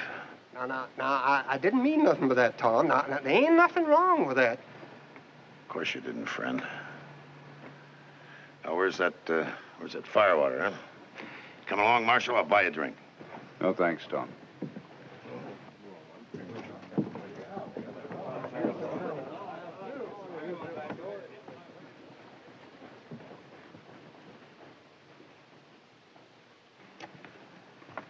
Howdy, John. Wyatt? You looking for a story for your paper? Oh, I don't have to interview Barrows to write his story, Wyatt. I've lived it a few times myself. Barrows and I once rode together after Geronimo. You been hearing Apache talk? Wyatt, they never liked him very much. Even when he married that Indian girl and half became a member of the tribe. After that, they took his scouting for the cavalry as, kind of personal. But Apaches scout for the cavalry against renegades. These renegades were tired, Wyatt. They were all in, ready to give up. He didn't have to kill Francisco. The other scouts, even the peaceful tribesmen, they're going to hate him for that. What'll they do? Oh, I don't rightly know. Excepting I wouldn't give Barrows more than a 50-50 chance of reaching that lonely place of his in the hills tonight.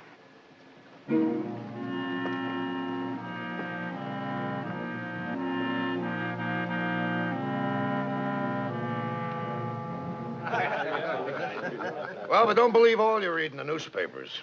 Wasn't so much. Like most of them, Francisco wasn't so brave. You corner an Apache, he doesn't believe in fighting too much. He'll give up quick. Hoping to save his own neck and then maybe later stab you in the back with a knife and make his getaway. Not with me.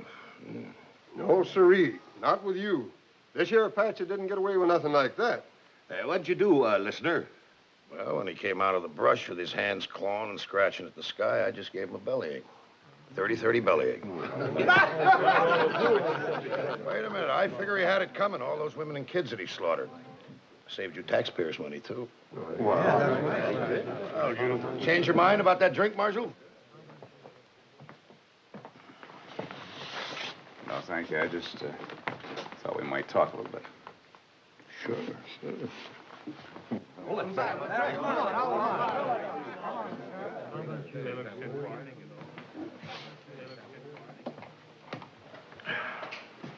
I'd like to try and change your mind about riding out to your ranch tonight. If I were you, I'd ride along San Simon stage in the morning. No, thanks, Marshal. I want to see my wife tonight. But right now, when they're riled up about Francisco, it seems that... What about back at my ranch? Just me and the missus and a couple of hired hands. Apache hands. The mountains behind us crawling with Apaches. I imagine you can protect your ranch pretty well, Mr. Barrows. And they know that. Probably only a few of them you have to fear. Francisco's friends. Marshal, I don't fear none of them. And I don't need no nurse. Obviously, you can take care of yourself, Mr. Barrows. You don't need me. But I'm paid to prevent killing, and the kind of killing that I want to prevent most is between whites and Indians. Either way. Pretty big job for one man. You know, I've never seen your ranch, and I've never met your wife. I'd like to do both, if you'll let me. Suit yourself.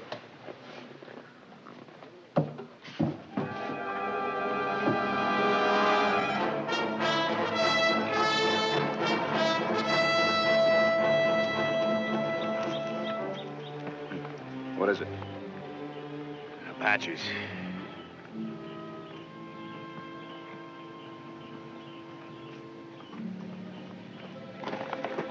Look, you can see their sign on the slope. Yeah, I can see it now. Never would have noticed it, though.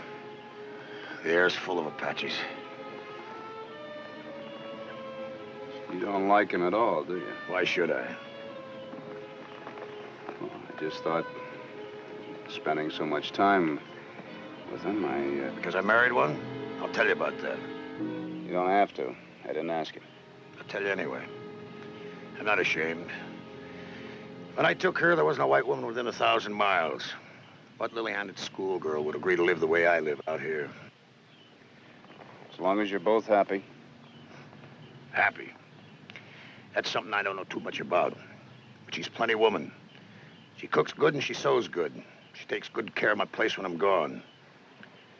She's content, and so am I.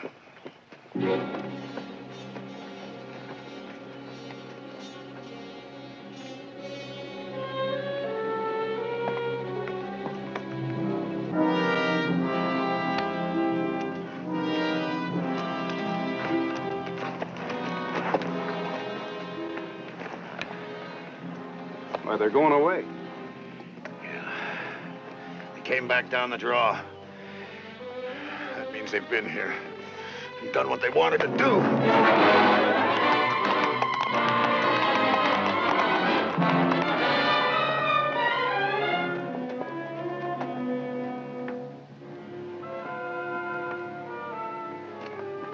Everything. House, barns, everything. Sal!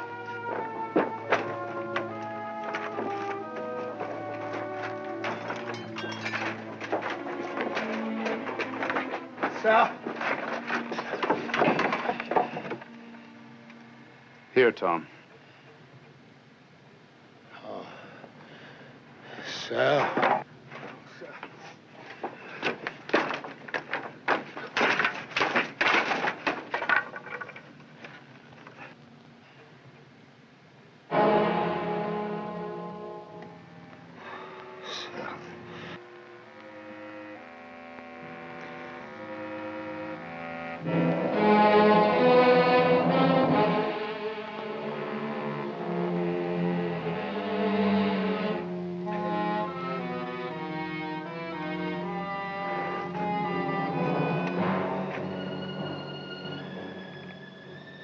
I called her Sally after my ma.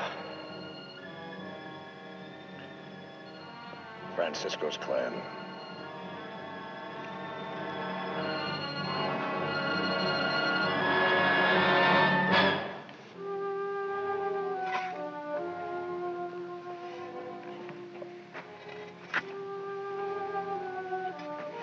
That won't mean anything to her, nor to me either. Well, at least it'll mark the grave until you can get a permanent one. Apaches don't mark their graves, they hide them. We'll run the horses over it. Suit yourself. Marshal, what are you going to do about this? Well, it wouldn't do us much good to try and pick up the trail now. You couldn't catch them in 6 months of tracking. They're probably over the border already, headed for the Sierra Madre. Well, I'll notify the cavalry at Fort Buchanan. That'll do even less good. And I'll ask questions, try and find out what I can. Exactly who did it. No matter who did it, they were Apaches. That's enough. Not for the law, Tom. We've got to know exactly who. Now, look, I know how you feel, but you leave this to the cavalry. Or to me. Sure, Marshal. You ask your questions.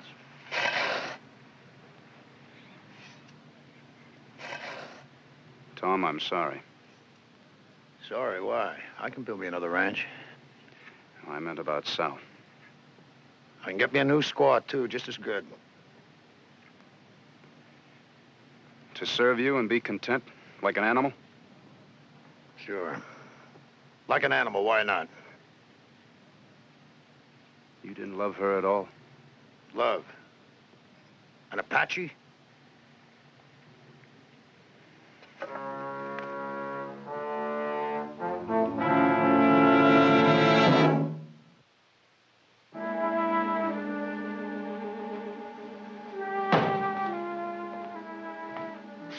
Where you going?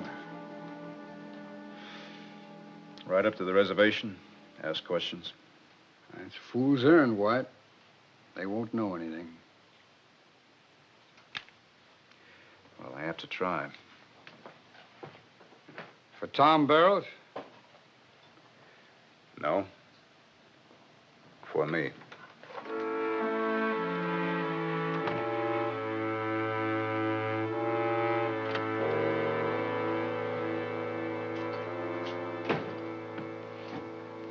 I sent for Taze.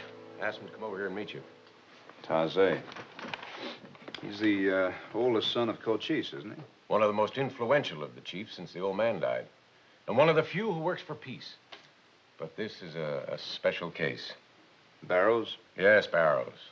They've got no love for him. Even though he married an Apache, wouldn't that make him one of the tribe? Ordinarily it would. Did with Tom Jeffords, but not Barrows. How'd he treat the girl? Like a servant? No, more like a slave, I guess, when anyone was around to see. You know, I honestly don't know why she stayed with him. That must be Taze. Come in, Taze. Buenos dias. This is Marshal Wyatt Earp from Tombstone. Taze, I'm very happy to know you. I'd like to ask you a few questions, if you don't mind. You are the law here, Marshal? Yes, I'm the United States Deputy Marshal. Then it is I who must ask you questions. For instance? Why does your law allow one of your men to come into our reservation, shoot my people in the back? What's this? Someone on the reservation shot? Not one. 5. Since the coming of the last sun, I have traveled much this day to see the bodies. 3 men, a woman, a child, all unarmed, all shot from ambush by the same strong white man's rifle. Who could have done such a thing? We know who did it. We know who owns such a rifle. Oh, now, just because... And who thinks he has even more reason for hating us. You mean for killing his wife? For the killing of his wife. Tom Barrows? But these people are not the renegades who killed the girl. This matters little to him. He's got his own private war. Why should Barrows do such a thing? Like we were saying, he didn't seem to care too much about the girl. Who knows how it is between a man and his woman when they're alone? Besides, he wishes us to know who has done this thing. He has left his mark each time. His mark? The ears. Takes pride in his name. The listener. Well, if what you say is true, I won't stop here. There'll be more than 5. That is why I ask you. What is it that your law will do now? Well, I'll try and stop him. Arrest him if I can, but I'll need help. My men are outside. Let's go then before he kills any more.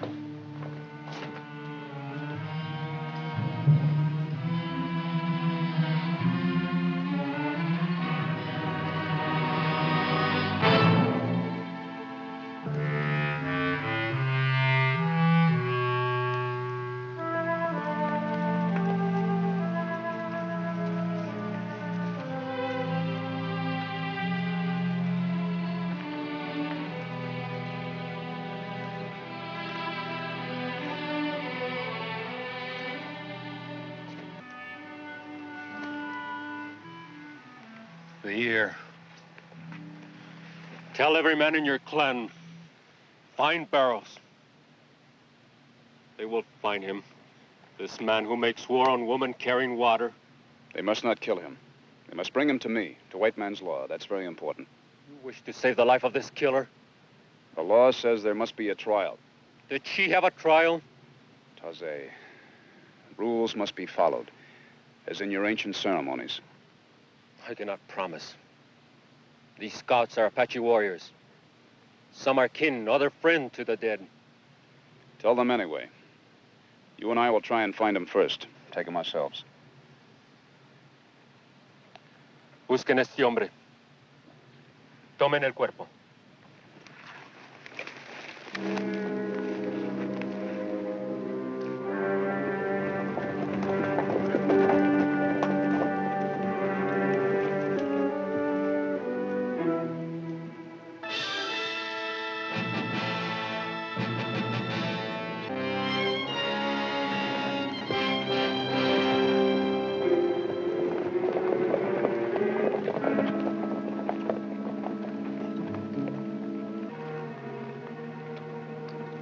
Taze.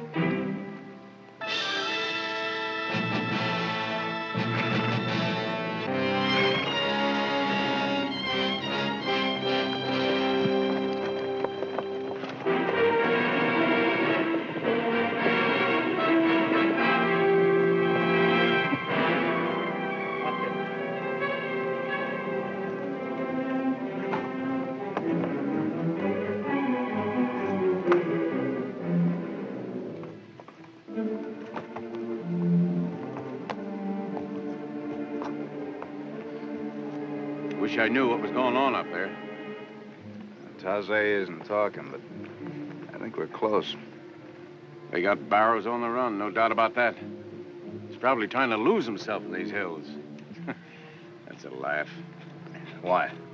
He might lose himself, but he'll never lose these Apaches. They know every blade of grass.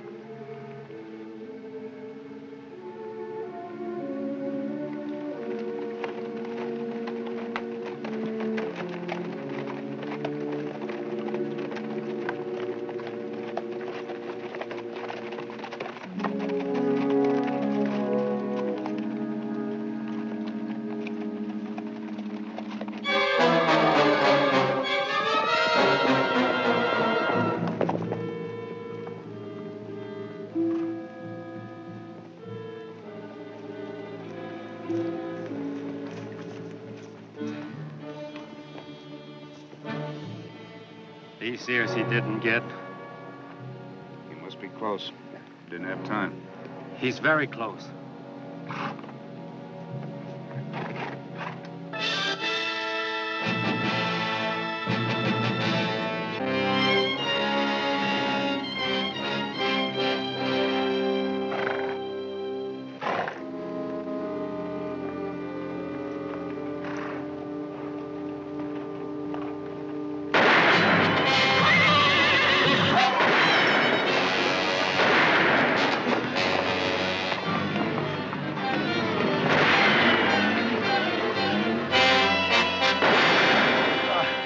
I'm all right. It's just a nick.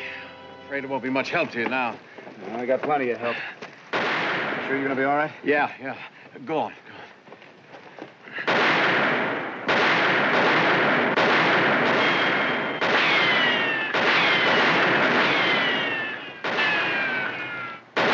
Hey, when to stop firing?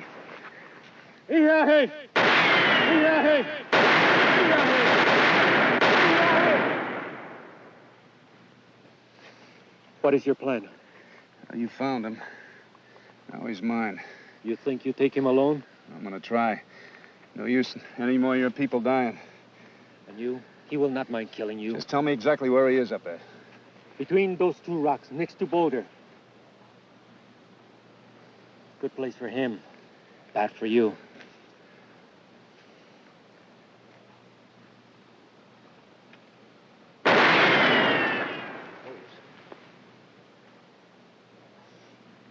Barrows! Tom Barrows! Barrows, it's Wyatt Earp.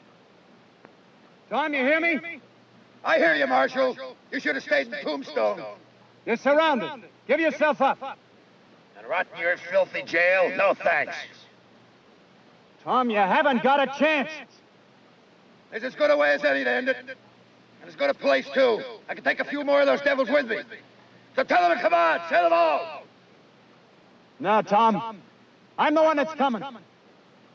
I'm arresting you for murder. Now lay your gun down. I'll pick you off before you come 10 yards. I'm coming, Tom. All right, Earp, come on.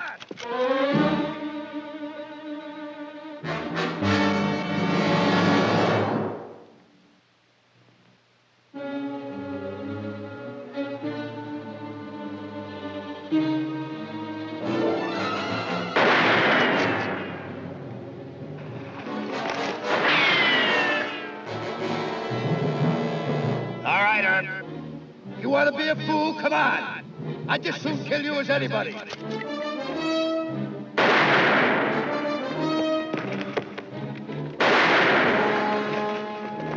Come on.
You made it.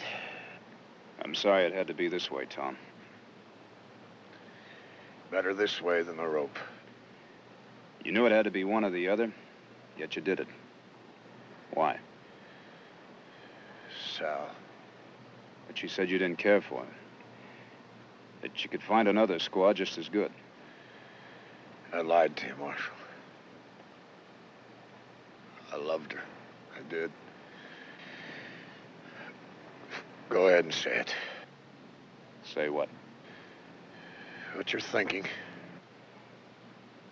I'm only thinking I hope you said that to her sometimes.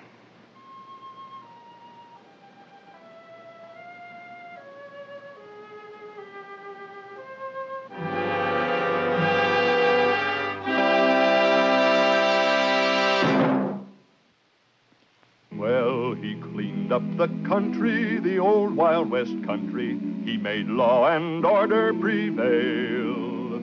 And none can deny it, the legend of Wyatt forever will live on the trail. Oh, Wyatt Earp, brave, courageous, and bold. Long live his fame, and long live his glory, and long may his story be told.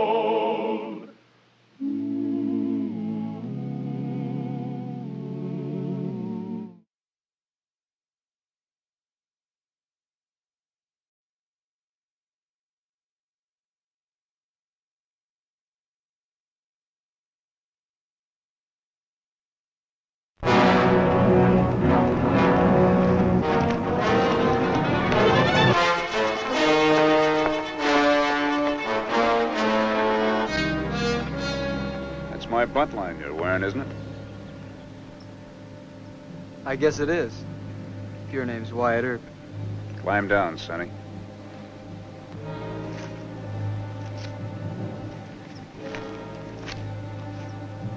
Now you climb down. I want a fair fight. You want to fight me with my own gun, huh? I'm not going to jail, mister. Climb down. All right.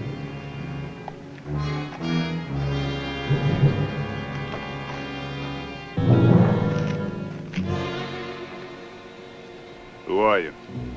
The name's Clanton. Billy Clanton. Oh. You're Emma Clanton's baby brother, huh? That's close enough. Start for it, mister. Oh, Wyatt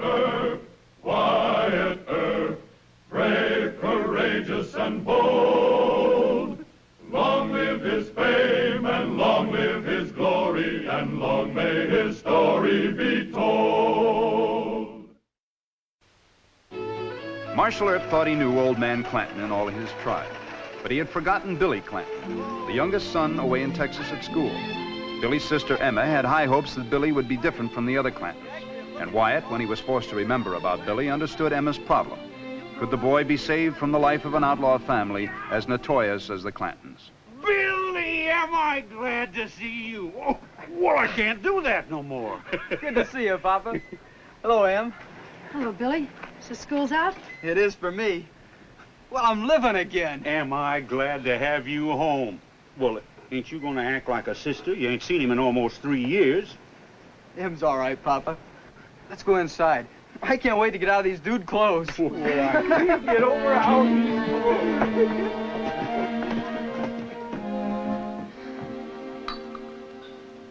Did you know he was quitting school? No, I didn't. Well, he wrote the other boys. I reckon they sent him some money.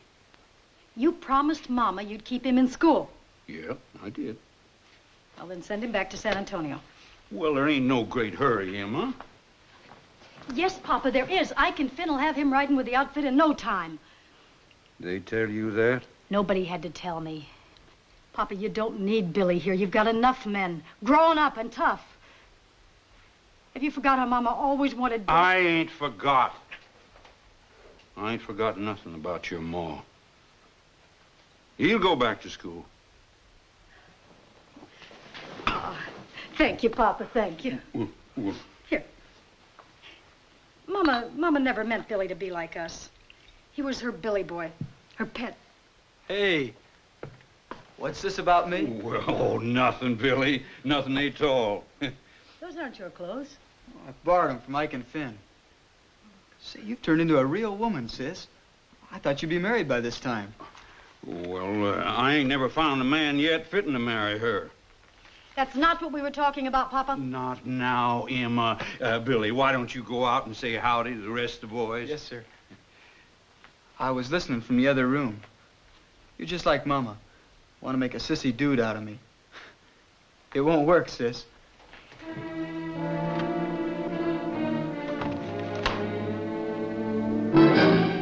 Ready? Go!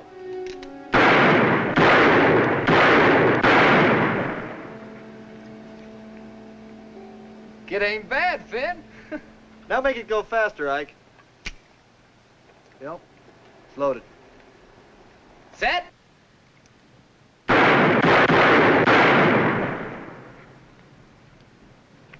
Where'd you learn to shoot so good? That was a military school the old man sent me to. I could shoot better than a sergeant. He didn't like it much either.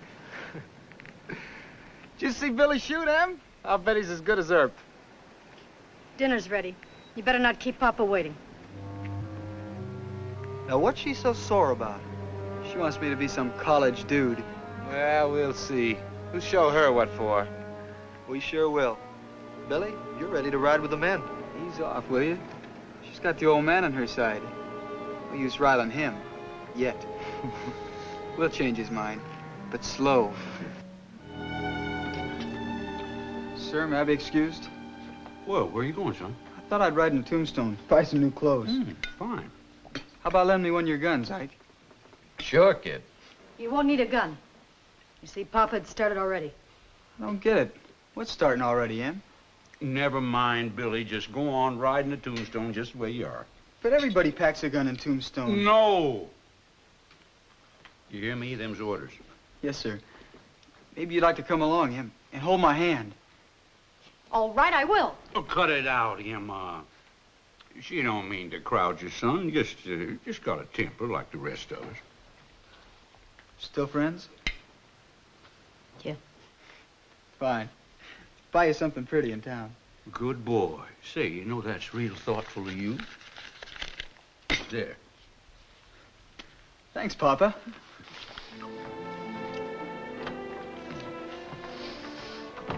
Us Clantons may have our differences, but we're a family, by Joe.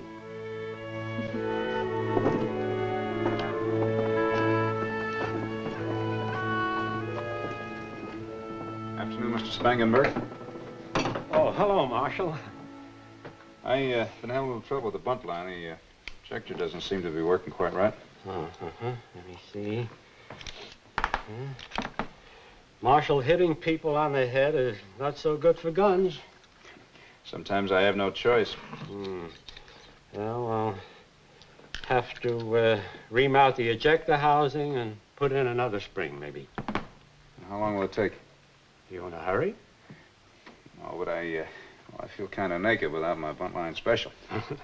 It's a fine weapon, Marshal. A fine weapon. Come back in an hour. It'll be ready then. Thanks. Wait. Here, take this one with you. It's not so good like the bunt line, but for 1 hour it'll do, It's got wonderful action. You're a genius, sir. Genius. You know, Marshal, if I could live up to the speed of my gun actions, I might make a good gunfighter, But the good Lord knows best. Yeah, he sure does. Enough gunfighters as there is. Yeah, I'll be back at 4 o'clock. All right, Marshal.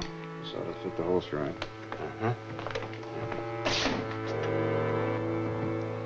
Yes, sir, young man. I think your sister's going to like this ring.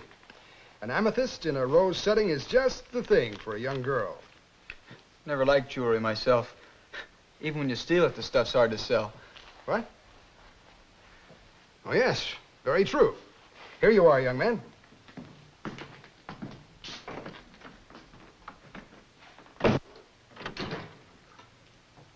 Howdy, boy. How about a cup of coffee, boy? Thanks. Mr. Spangenberg fix your bunt line? No, he said take about an hour. I sure hope nothing goes wrong in that time. Well, a gun's just a gun. You think so, huh? What would happen if something went wrong with that greener shotgun of yours? What do you mean something went wrong with it? What are you talking about? Well, what if it had a busted spring? Don't say that. Don't say that. Quit fidgeting me, will you? This here gun and Roscoe's all I got in the world. You know, it's a funny thing about handguns, Mr. Gibbs. They almost become a part of you. Like your fists. Without that bunt line, I feel like I'm one-handed. If a fight does start before I get my right hand back, why, you take over, huh? You know, a gun shouldn't be that important. It ain't a man's nerve. No, you're right. But I'll sure feel a mite easier 1 hour from now.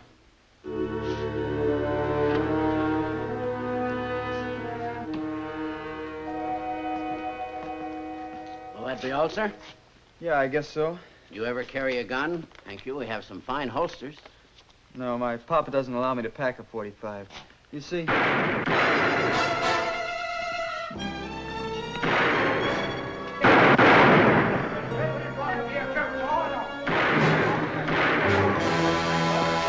Oh, it's just a couple of drunks. You want to fight? You get over where the sun in your lie. Big man. Well, here comes Marshal Earp and Deputy Gibbs. All right, break it up. It's all over. Oh, Marshal, you hit me too hard. Did it so hard. You. Marshal Earp and Mr. Gibbs are absolutely fearless.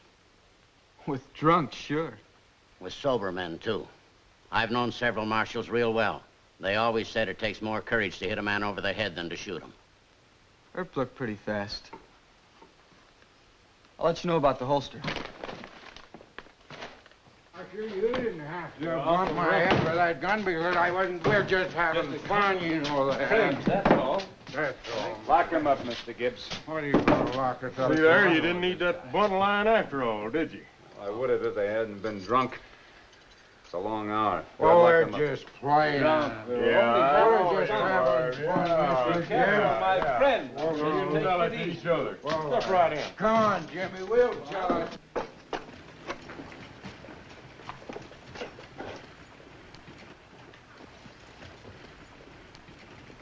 Old wolf gun's about wore out. You take it in on a new Sharps? Let me see. Well, $10 is all I can give you on a trade-in. That's good. Let me see 4570. 45 Here you are. Try the action. I'll see what the young man wants. What can I do for you, young man? I'd like to buy a Colt .45. What length barrel? I'm not sure. Let me see a few. Sure. Here, this is 4 3/4, 5, 7 inches, and that's all I have in the Colt line right now. What's the price on this, Mr. Spangenberg? Excuse me a minute, huh? Sure. Price, $24 with a trade-in. I can get me a new Colt handgun for $16.50. But this is a rifle, my friend. I can be with you in a minute. Some other time, when you're not so busy. Fresh young punk, I was here first. Yeah. You better count your guns. There's still 3 on the counter. Now, if you think the price is too much, I'll knock off $2. Oh, that's better. $22. Yeah. 22, 20. You get my gun fixed? Yeah, sure, Marshal. Just a minute, and I'll wipe some of the oil off. It's the new spring. They always weep oil just a little. No, it can't be. What's the matter? I put it on the table. I had a tag on the gun. You let somebody take my gun? Be patient, Marshal. I'll find it. No, he won't. Young punk walked out of here not 2 or 3 minutes ago.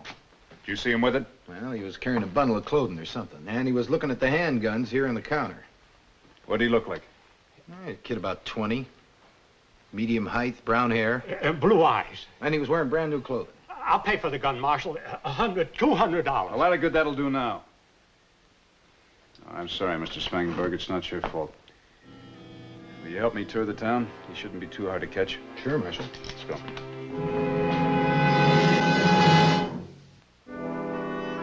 He said he was buying the ring for his sister. He's the same fella you saw, all right. I'd never seen him in town before. I guess I should have asked him his name. That's all right, Mr. Perkins.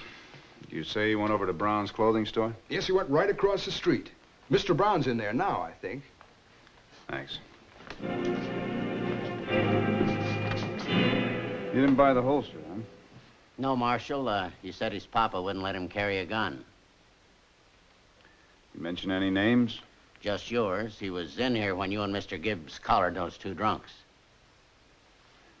Did he know me? No, he was a stranger in town.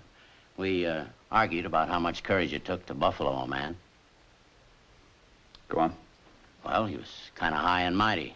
He said you were pretty fast with a gun. Pretty fast. Thanks a lot, Mr. Brown.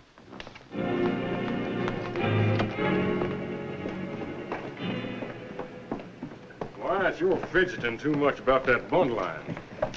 Colt only made 6 of them. I'll probably have to buy out the whole Colt factory in order to get him to make me another one. Hey, you can send a telegraph to Mr. Ned Bundleline. I'll bet you he'd have you one out here in a hurry. It'll take a month or 2 months. The thing we know about that thieving scamp is that he's got a sister and a father. And his daddy won't let him carry a gun. It gives me an idea. Let's go talk to Mr. Fly, the photographer.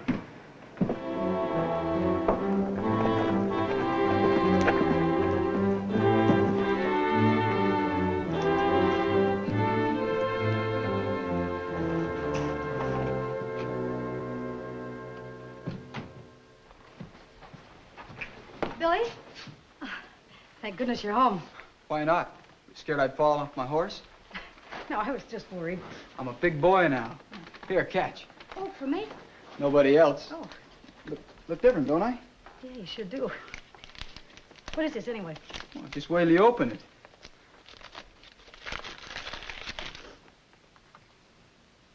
Oh, it's beautiful. Ought to be. It cost enough. Try it on.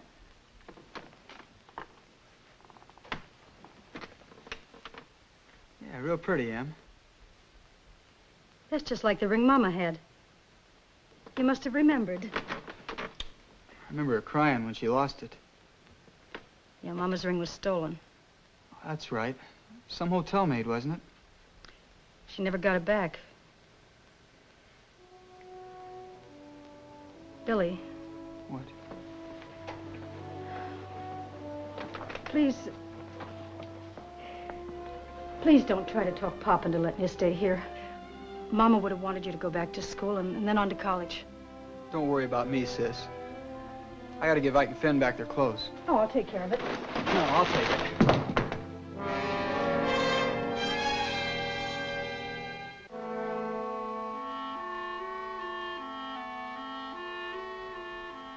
Bought me a pistol. Second hand. Real fine gun. You didn't buy that gun. Who says I didn't? That's the long-barreled gun Marshal Earp always carries. Well, what do you know? I got the big man's pet gun. How'd you get it? Well, if you have to know, I just swiped it from a gun shop. Oh, you just swiped it. Don't act so holy. You know how us Clantons are. The rest of us, Billy, but not you. All right, give me the gun. I'll take it back to Marshal Earp. No. If he ever finds out where this is, let him come after it. And you keep your mouth shut. Billy!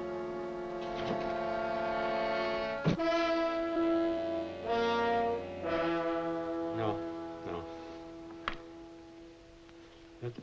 This is just a boy. The young fellow who stole your gun was older.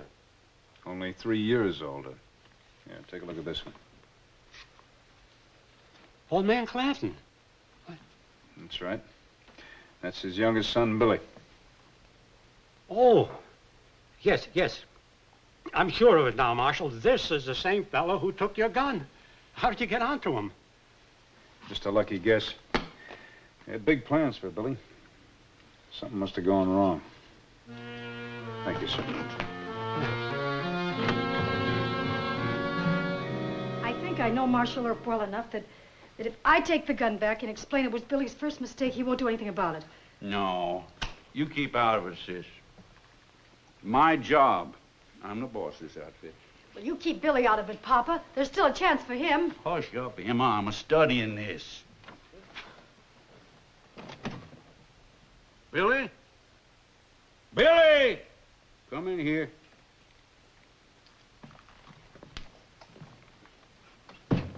Yes, Papa? You take Earp's gun. Yeah. Well, you made the wrong move. No, it ain't that we got any use for Earp. Boys tried to back him down a couple of times, and one of these days we're gonna kill him in a real shootout. So what's this about? Well, I'll tell you what it's about. A Clanton don't sneak into a gun shop and steal a man's own personal weapon. That ain't allowed. I think it's a big to-do about nothing. You trying to think for me? Well, no, sir. That's better. Now you climb on your horse and take that gun back to Spangenberg's right this minute. Hey, what's that for? To wrap up the gun. You don't want to be caught on the trail wearing that gun. I'm not scared of Earp. Oh, you're not. I suppose you're the big gunfighter. If you run into Mr. Earp on the trail, you'll gun him, huh? Oh, Mama should see her Billy boy now. Your sister's right. Put them wrappings around that gun and keep it in your saddlebag, you hear me? Yes, sir. And if an Earp should be ornery enough to try arresting you, just send for Lawyer McKay. He'll bail you out right now. Oh, I don't think Earp will arrest me, Papa. All I did was borrow his gun for a few hours. You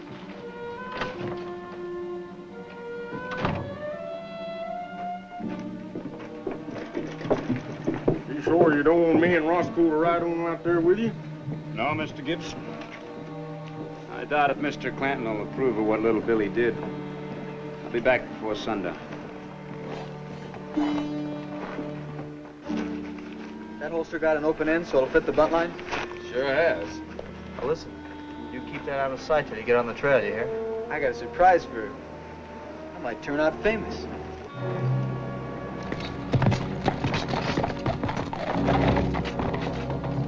Mike, you think Billy ought to try it? Why not? He might get lucky.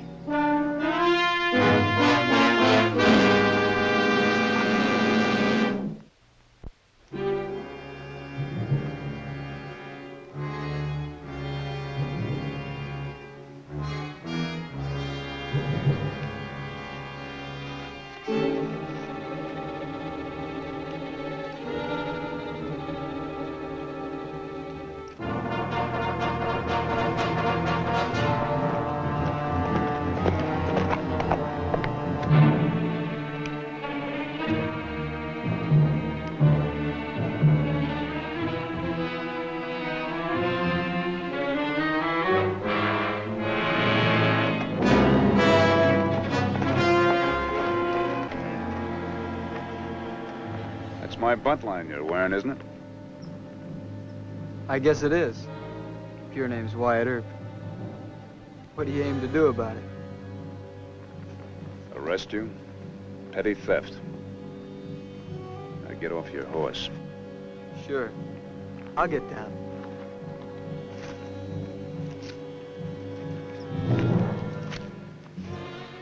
Now you climb down. All right.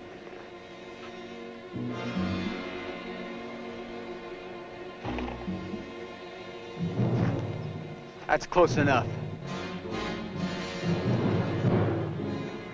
I'm not going to jail.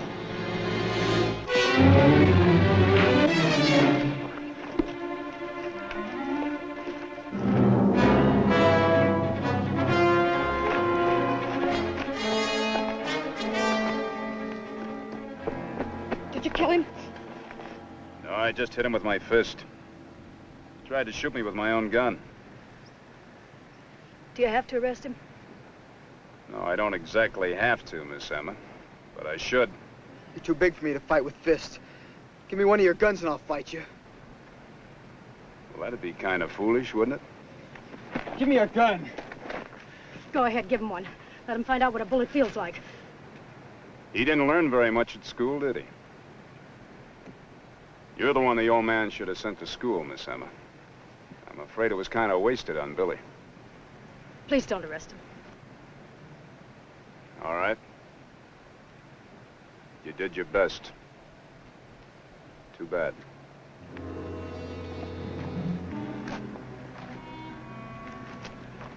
And I thought you were a Quint.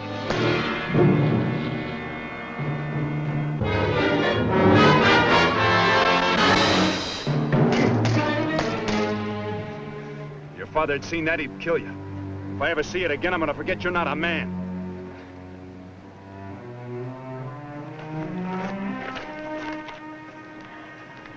I'm sorry for you, Miss Emma. And for your father.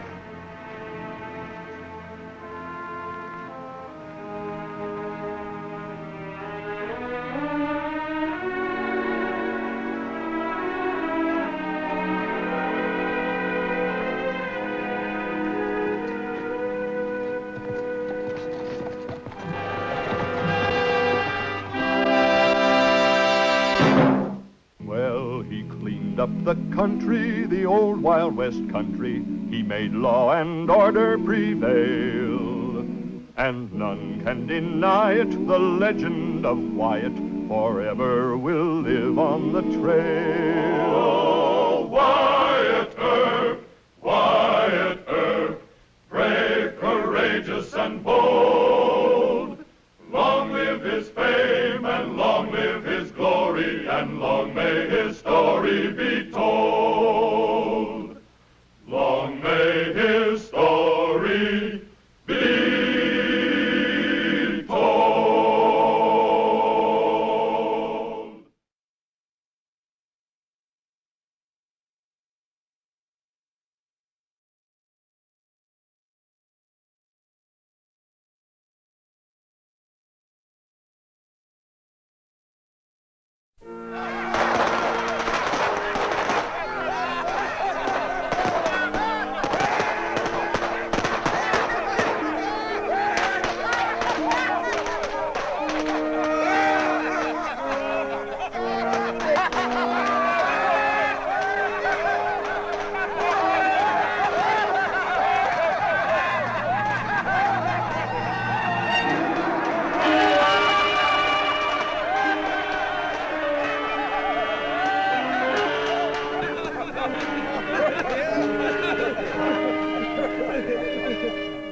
be told.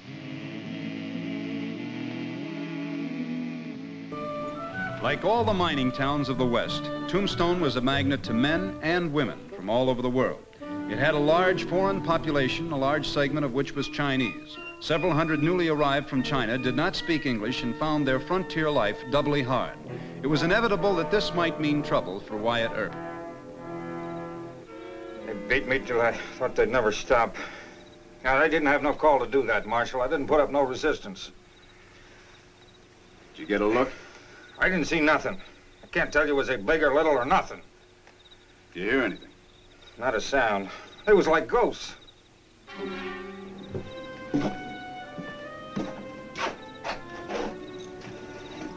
don't see nothing back here, Wyatt. Bring that lantern over here. What do you make of that? It's a funny kind of ring. Hey, that's Chinese writing on there, ain't it? Sure is. Now we got something to go on. You think there's Chinese? Well, that doesn't seem likely. Never have any trouble with them, usually. Yeah? I'm gonna find out where that ring came from. How you gonna do that? There's one person in this town that knows everything there is to know about every Chinese living here. China Mary? That's right. Yeah. Not only knows them, but runs them like a queen. Well, will she tell you anything? Why not? Well, Wyatt, you know she's got her fingers in a lot of things that ain't exactly legal. All the more reason why she doesn't want any trouble with the law.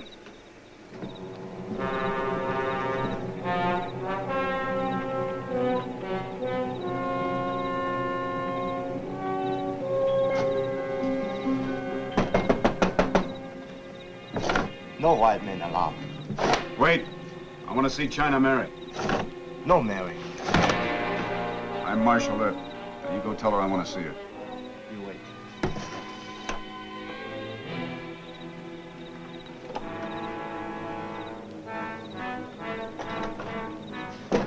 Marshal Earp, is there trouble? You're one of Mary's policemen, aren't you? That's right. I take care of things, I help you.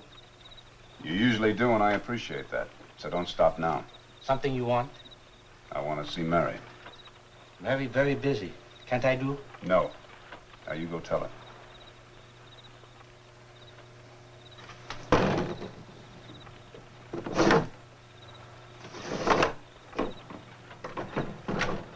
You come.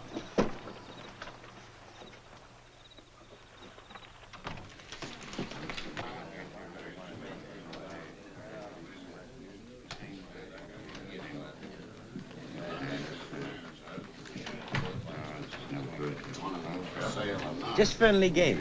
All fine. Fantan? Like Fantan. Oh, yes. This way.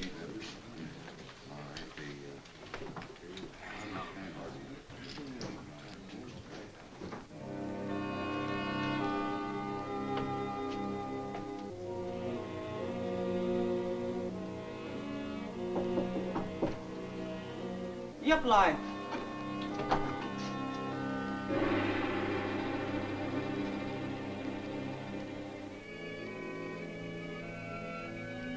Come in, Marshal.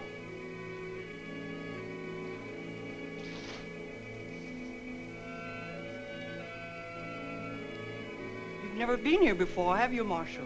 Usually you send for me. You have quite a place here. Oh, it's not San Francisco or Hong Kong. You would take tea? No, thank you. This isn't a social visit. Moi Chalo.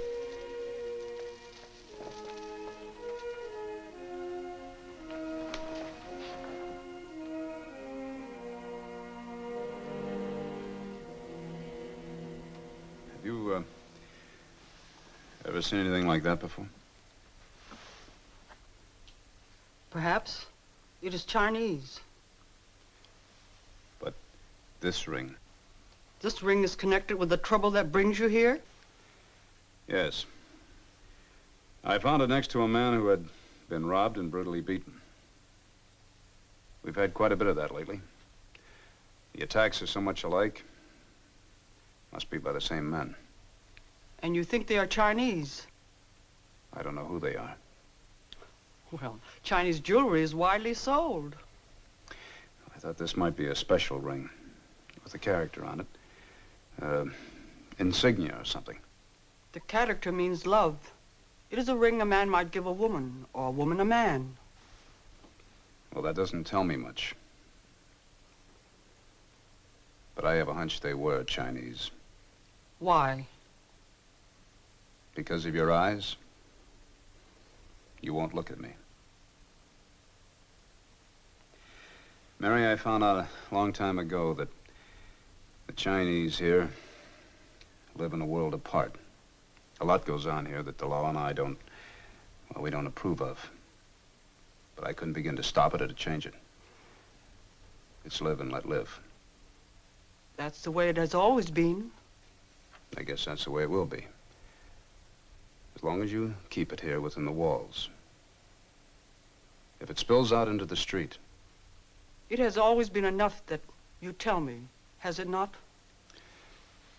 This time, that will not be enough. You must turn them over to me. They have broken the law and they must be punished. They will be, in my way. I cannot agree to that. Then find them yourself.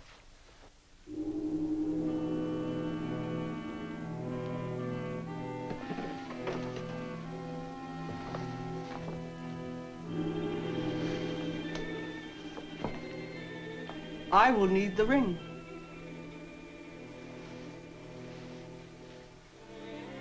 Now I know why they call you a queen.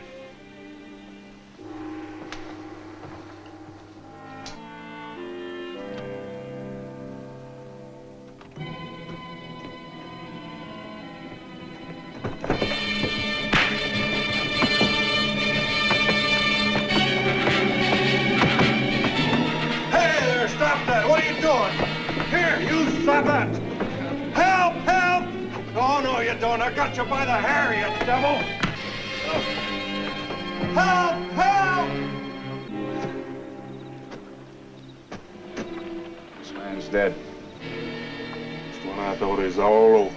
But now we know they're Chinese that are doing it. You saw one of them? Sure. Had hold of his cue. Could you identify him?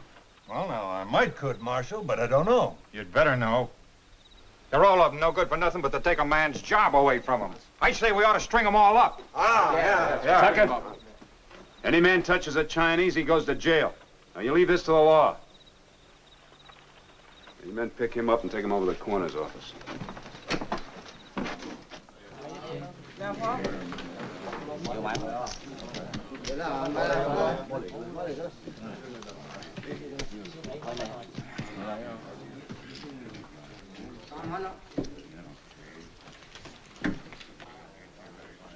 Sit down, Mr. Earp. I know why you're here. You've heard already. I should have known you would. Well, for the first time, it wasn't enough just to tell Mary about it. No one is perfect. This time it's serious. For one thing, it's murder. For another, the townspeople know that the attackers were Chinese. You know what that could mean. You think that Mary can no longer control her people. But I'm sure this was not done by those who did the others. Why? I'm sure that's all. Well, I'm not. Maybe there's someone who defies your authority. And I want to know who it is. A Tong, maybe? One of the 6 companies? Or just a group of young rebels? You won't tell me who they are? I do not know. But when I find out, I will handle it myself. Already there is talk of burning your people out. A catastrophe. Not only for your people, but for Tombstone. I'm still able to handle it myself. You will leave it to me. No, I can't. If you won't tell me, I'll find out another way. How? I think I know a way.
I didn't get them, White.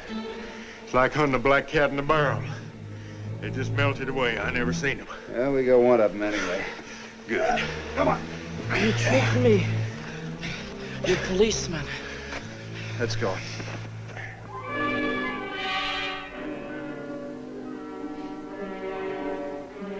Is he the one, Mr. Ferguson? I don't know. All right. I'm sorry, but I can't say it was when I ain't sure. Well, I'd rather have you be that way than like Tucker, ready to string up anybody just because their eyes are a little different. Thank you anyway. Marshal, let me go. You can't hold me. You attacked me and tried to rob me. Marshal, you are mistaken.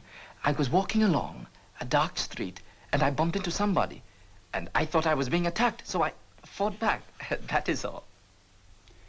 And was that all the other night, when the man died? You cannot connect me with those robberies, nor did I take money from you. I think you have no evidence. Don't be too cocky. And don't underestimate the law. You're in trouble, my friend. I just don't forget murder. Now, you take some advice. You talk. Maybe you'll save yourself from the worst of it. Hanging. They'll probably do that sooner or later, Marshal. Trial or no trial, murder or no murder. I understood that a long time ago. You want to be a martyr, huh? I guess that's partly due to your age. A lot of wet-nosed boys have ideas like that. You want to say something? No. Nothing. Were they all boys like you? Did you work for yourselves or did you work for somebody else? And why'd you do it? Because of the money that you got for robbing or the fun that you got from beating? Did you do it for hate or for greed? What do you think, Marshal? I think that money only appeals to grown men. But revenge? That's for wet-nosed boys. Why, you... Let me see that ring. Open your hand. Where'd you get that? Shotgun? Take a look at this. Who gave it to you? Must have been China Mary, White. Maybe she give it back to him. Unless, of course, there's more than one. Oh, I doubt it. This is handmade. We'll find out soon enough anyway. Open the door. Where are you going to take me? China Mary's. No, Marshal. No, no. Don't take me there. All right. You think you're going to be sent back to China? Don't worry. You won't get off that easy this time.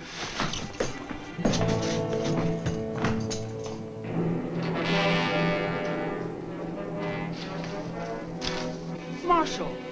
I'm sorry to disturb you again, but you know this boy? Do you know him, Marshal? I don't know his name, but I know his profession. He's a footpad, thief, and murderer. His name is Lee Kung, and he is very young. He's not so young that he doesn't know it's wrong to attack another man, to rob, beat, and kill him. Are you sure this boy has done these things? Yes, I am. How can you be sure? Because I set a trap for him, and he fell into it. He made the mistake of attacking me. You are very ingenious, very brave. And very successful. I caught this one, but the other two got away. I asked him who they were, but he won't tell me. What would happen to them? They would stand trial for murder. You can hardly expect him to tell you. He'll talk if you tell him to. I haven't that power. I thought you were the boss around here. Not with him or his friends. He does not approve of me. Why should I? Are you something to be proud of? Wait a minute. Do you know what she is or what she does? Do you know where the money comes from to buy these rich things? You are a disgrace to our people. Psycho. Don't call me that. I hate you. I want nothing to do with you. I will not live as you have. I didn't want it that way. But do you know what you are doing? You bring yourself to ruin. It is my life, and I will live it as I want. No, it is the lives of the others you command also. And more than that, the lives of all us Chinese, perhaps. Marshal Earp will tell you of the talk of burning us out. They talk big, but they're not that hard or strong. Oh, but you are hard and strong, huh? You're gonna wipe us all out here in Tombstone. If I could, I would. For there are none of you that I love. Isn't there anyone you love? Take me back to your jail, Marshal. Come on. You have no case against him, have you? I'll build one. I doubt it. He will never talk. At least with him in jail, the attacks may stop, if you're right about his being the ringleader. Well, if it's learned that he is in jail, the talk will start. Then you know what that might mean. I know. And I'll handle that. Can you, Marshal? I've seen it in the gold fields in California. The mobs, the fires, the hangings. Maybe I should leave you here. Gatlon, Laguila. I will repay you for this someday, Marshal. What he needs is to be turned over somebody's knee and spanked. Perhaps. Chinese parents are often too indulgent of their children. But that would have been a long time ago for this one. I've never known you to be soft before. You gave him back his ring. Why? He is so young. Are you going to be soft now? Or will you send him back to China? I will decide. You said that ring meant love. Could it be given by a mother to her son? It could. Did you know his mother? Yes. She had great hope for him. She worked very hard to give him the things she never had. Everything he wished. Perhaps it was too much. No, Marshal. Not enough. She could not give him his honor.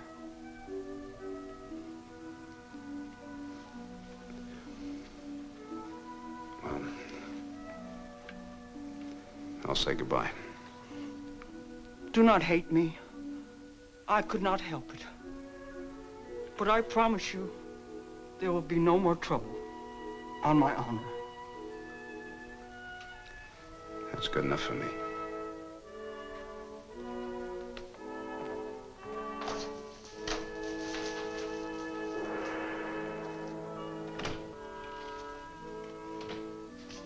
Well, howdy. Howdy. Say, you're one of China Mary's policemen, ain't you? Well, I guess everything worked out all right. We ain't had no trouble in the last couple of weeks. Of course, we still got an unsolved murder on our books. But that ain't the first here in Tombstone. What can I do for you? Mr. Marshal Earp, please. Well, he ain't here right now. Any messages? You tell him Mary sent me. He look out. Look out for what? Lee Kuhn, get loose. Come to find Marshal. Kill him. Kill him? You tell him, huh? That's for sure.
Do you know who shot you?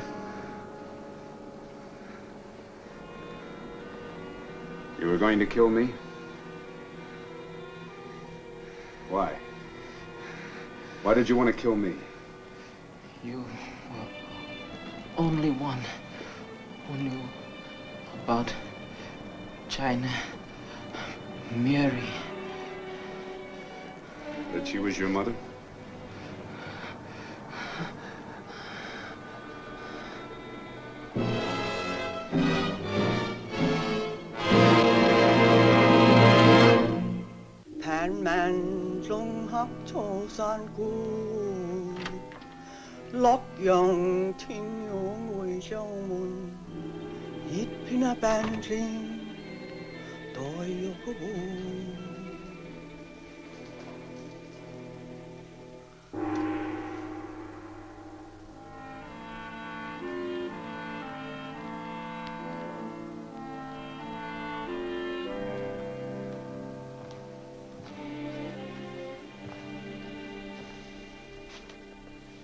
Mary, I don't suppose it's any use for me to ask who killed Lee Kuhn.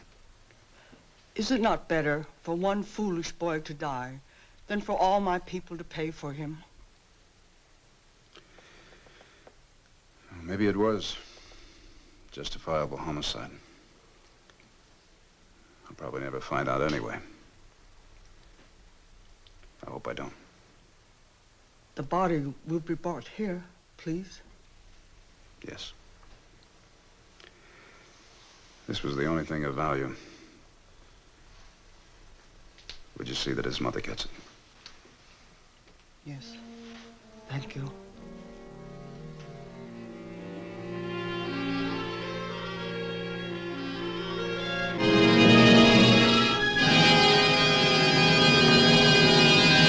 Well, he cleaned up the country, the old Wild West country. He made law and order prevail. And none can deny it, the legend of Wyatt forever will live on the trail. Oh, Wyatt Earp, brave, courageous, and bold. Long live his fame, and long live his glory, and long may his story be told. Long may his story be told.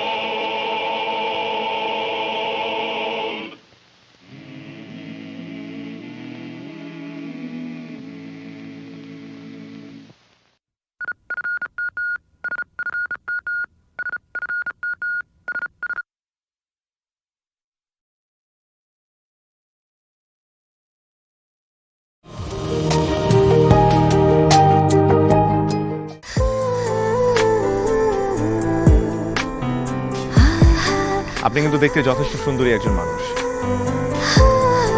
দেখতে বেশ romantic,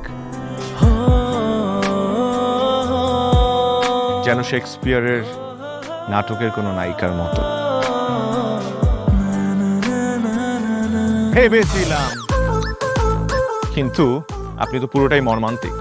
যে কোনো মানুষ আপনাকে দেখে মর্মাহত হতে পারে।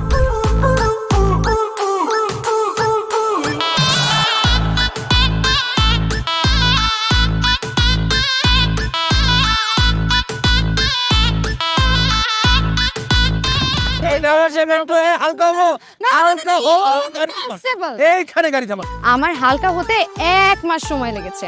আপনার 1 মাস সময় লাগে? আমার হালকা হতে তো 1 মিনিট লাগে।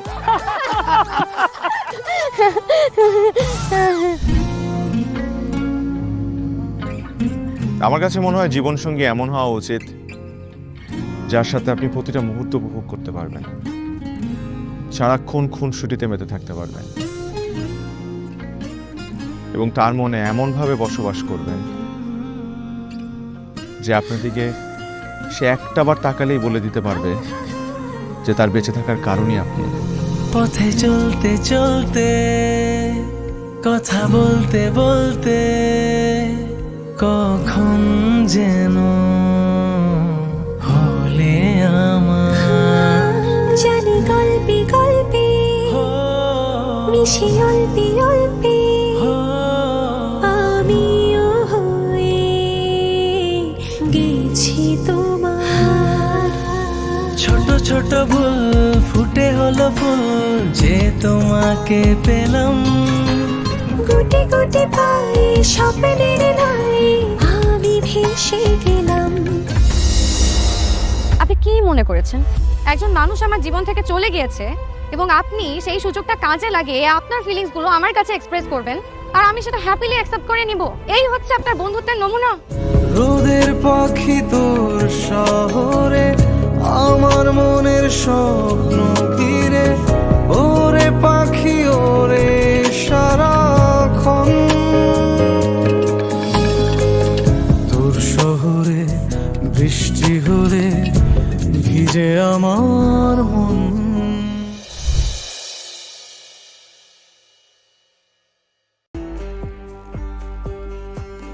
Cảnh vệ này, 3 cảnh vệ rồi, 4 cảnh vệ,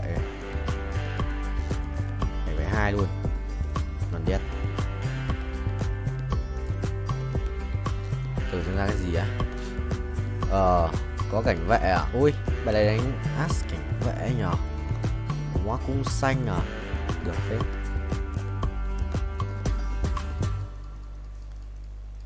As cảnh vệ nó đi lướt này, ắt cảnh vệ rồi. Đánh chung bài 4 tranh. Cảnh vệ as cảnh vệ thì sẽ là phần đầu rồi. What the hell, cắt lin đâu đây. Đây thôi, cái này sao mình nhớ mà kệ đi, cứ cho cảnh vệ vào đây.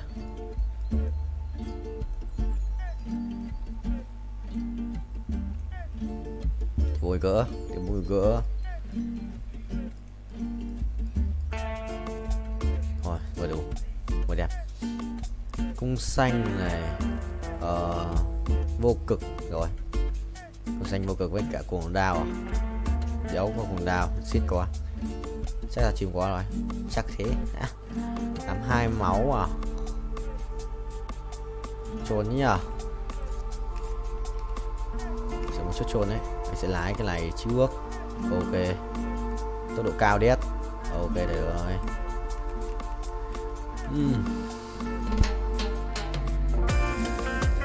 Cảnh vậy à? Có nhà đánh sư danh hóa này, thằng đấy át à? Chưa ai để qua át à? Cái đánh lắc này cũng không phải thôi, không ai át thì lụ.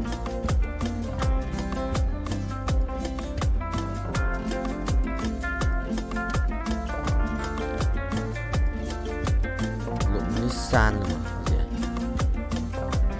Xin ra chơi.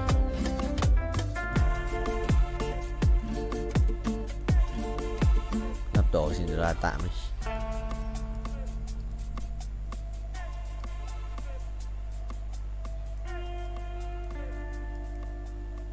Xin la ra tỷ đấu sĩ này, mình vào đánh thì nhầm, trở thành đấu sĩ tiếp và ra 1 tỷ đấy.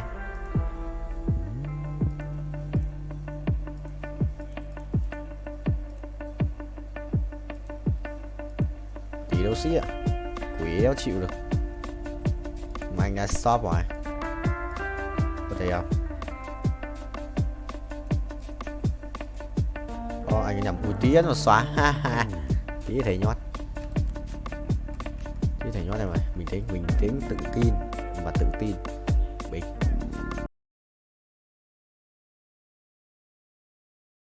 ভালোবাসা সুন্দর, ভালোবাসাও সুন্দর। মানুষ নিজের অজান্তেই ভালোবেসে ফেলে।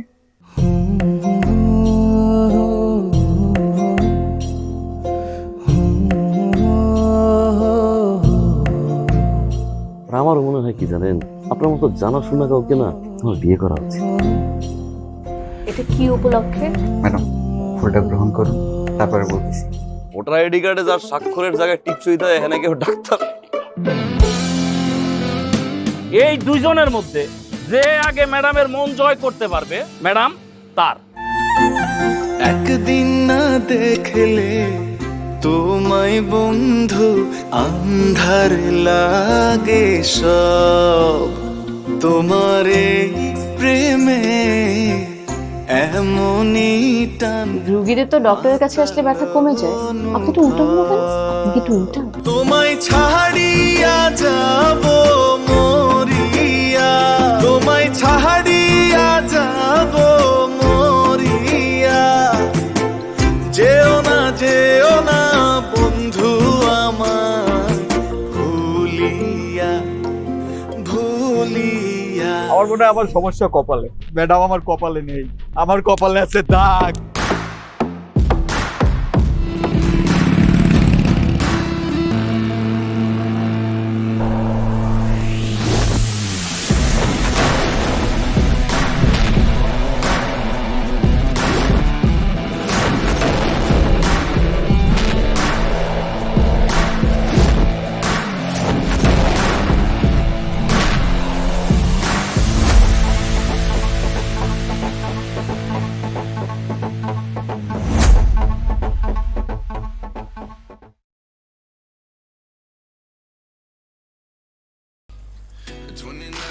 Bay phun sợ cờ si chi gai bay ô bay đều bay bay không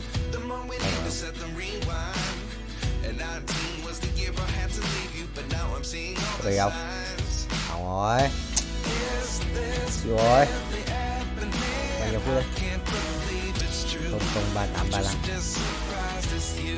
không mất tích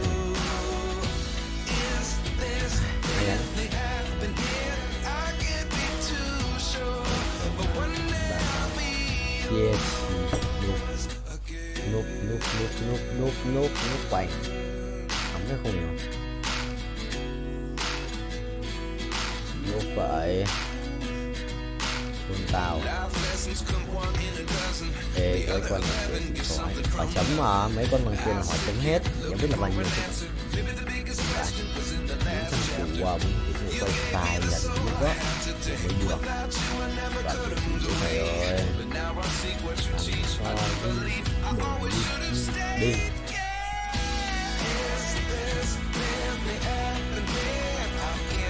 như vậy đây đủ đắt làm sao vậy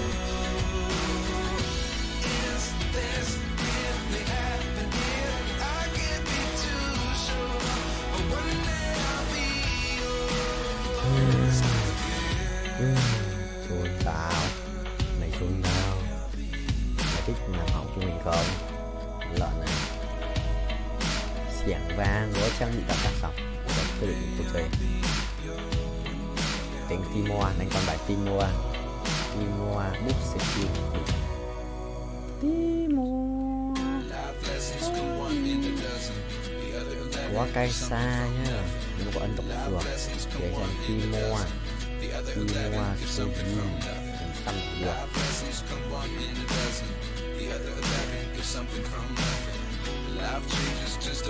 ai à ngon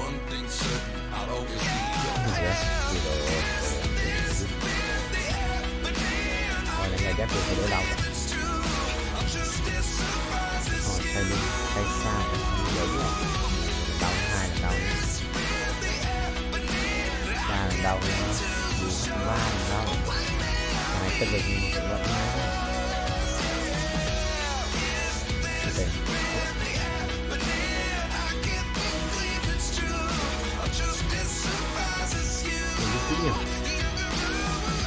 Chuẩn chỉ cái thời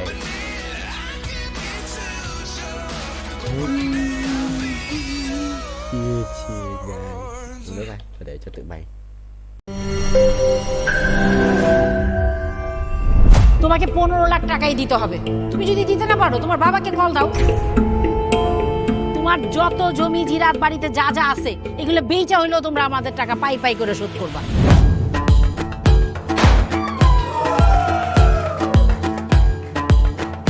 একটা ব্যাপার কি খেয়াল করছো শহরে কিন্তু দুইটা রূপ রাতের এক রূপ দিনের আর এক বেঁধেছি ঘর হৃদয়ের পর গাঢ় সবুজ ওই গহীন বনে আরে ব্রো সবসময় চিল থাকতে হবে কিচ্ছু মাথায় নেওয়া যাবে না ভালোবাসা হচ্ছে একজন আরেকজনের উপর ভরসা করে একজন আরেকজনের হাতের উপর হাত রেখে এই জীবনটা কাটিয়ে দেয় কিছু মানুষ এই রাত জেগে থাকে আর টাকার বিনিময়ে সুখ খোঁজে বসুন এখন তো সিরিয়াস হওয়া উচিত তাই না আমি তো কোথাও যাচ্ছি না পার্টি করতে তুমি কেন যাচ্ছ কেন বন্ধ করতে পারতেছো না বলো তো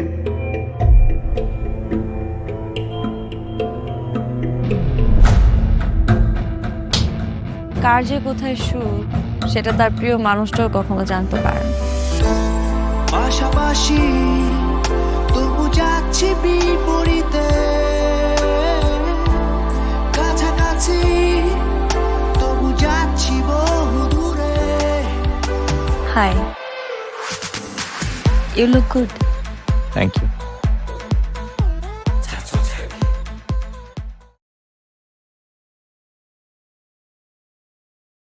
Như phi công vậy. Ok, bay tiếp, bay cao. Thua hay sao nhỉ?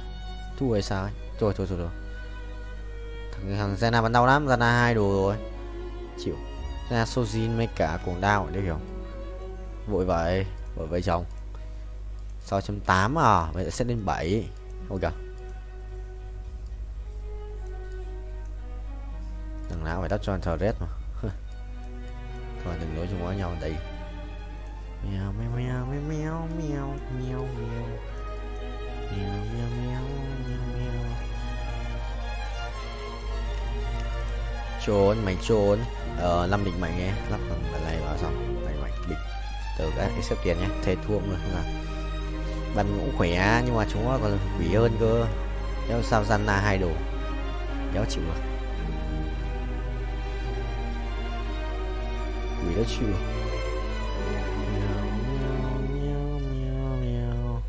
Sùng bài không vậy?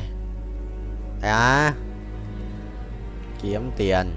Tiến kiềm 138M, sự là nhiều ấy. Không bay nữa thì thôi.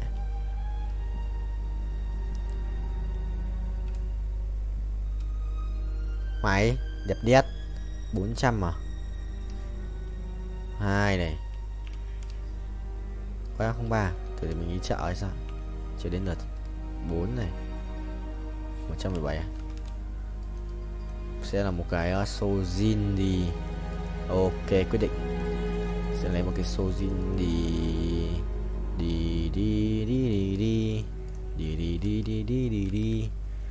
I'm go here. 707 triệu sẽ được lên 6.8.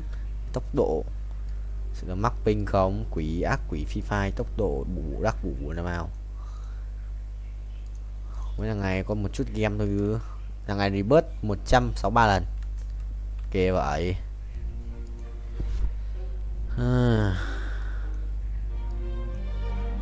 Sojin thì con này hợp lý hơn này.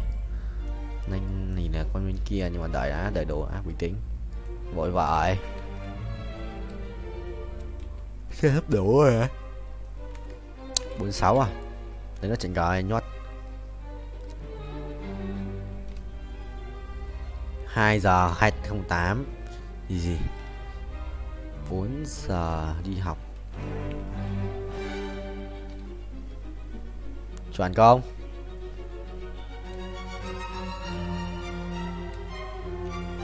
Mai học xong nhớ làm gì?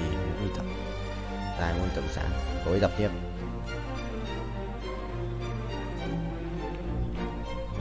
Trốn không?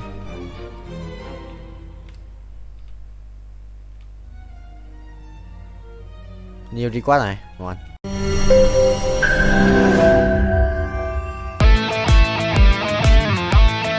দরকার পড়লে একটা রিকশাওয়ালাকে বিয়ে করবো, তারপর তোকে বিয়ে করতে তুমি মরো যে আমি তোমাকে বিয়ে করব। দেখো দেখো বিয়ে এত সোজা। আমার 5টা কন্ডিশন। কয়টা? 5টা। আমি জেডি সাফায়েত রমরাজন। স্যার এটা তো ভোটার আইডি কার্ড স্যার। বাড়িতেই করবেন নাকি হোটেলে? না আপনি যেমনটা ভাবছেন বিষয়টা তা না। ভাই আপনি তো করবেন। তোমাকে দিয়ে হবে না, আমি জানতাম। শুধু সময় নষ্ট করো না। ভাই আপনি তো অনন্ত দলিল না যে অসম্ভবকে সম্ভব করে আপনার কাজ। জিমি কি হচ্ছে? আচ্ছা আঙ্গের একদম ভইরা দিমু। যাচ্ছে সব বাইক কর। শর্ত দিয়ে বিয়ে, শর্ত দিয়ে বিয়ে। ভাই যে বয়সে মানুষ গার্লফ্রেন্ডের কামড় খায়, সে বয়সে আপনি কুত্তার কামড় খেয়ে হাসপাতালে ভর্তি হয়েছেন।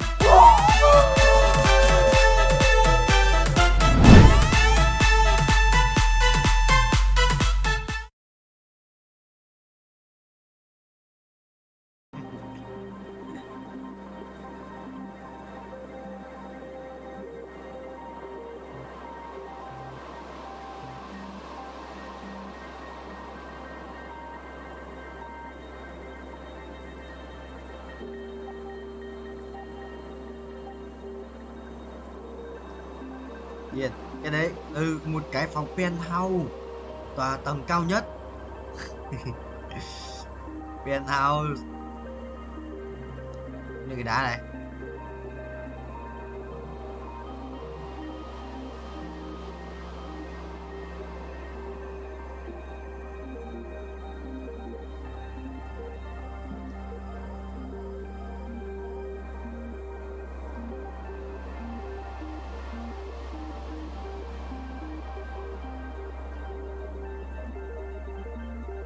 Broccoli.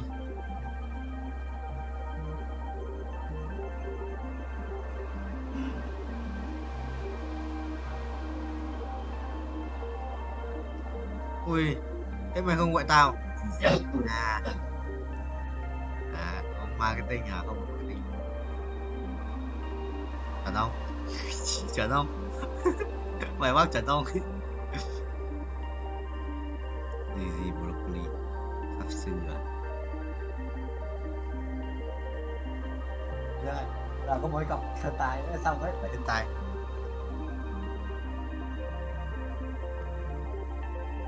Thần tài vì không đánh à? Hả? Bài nữa vậy? Tao chưa có nói 1 lấy 3 rồi. Vừa vào game nó bị đá mà.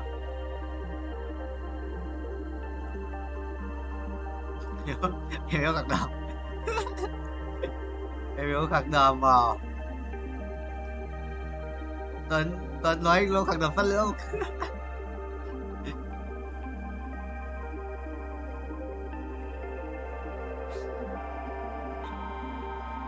Cả ngày bãi đờm còn vào ra vào câu chuyện của anh Tuấn. Bài cầu không lấy à?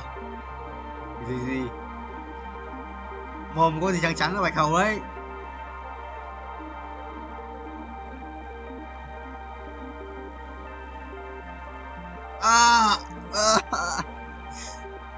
Broccoli.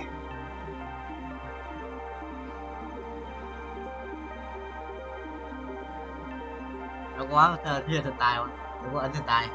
Cái đấy là vàng không phải thần tài. Đấy luôn. 5 cái quan 5 tiền nào. Vừa không check được Trần Cao Cường từ đâu. Vừa check được. Vừa lấy lúc Trần nói check cái đéo được. Đấy từ đầu tao không check. Bây giờ vừa Trần nói đéo check được. Carry.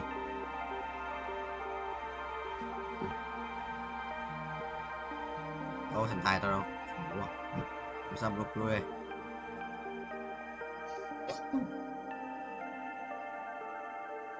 Vai thuật vui.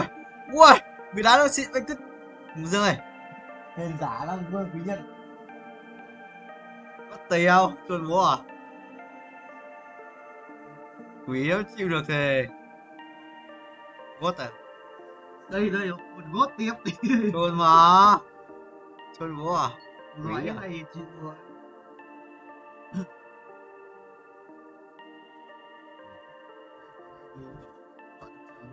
Đó, đi tập gym sao? Đi tập gym nè.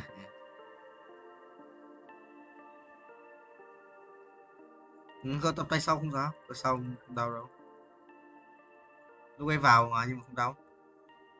Ôi trời ơi, chọn nhầm rồi. Ai?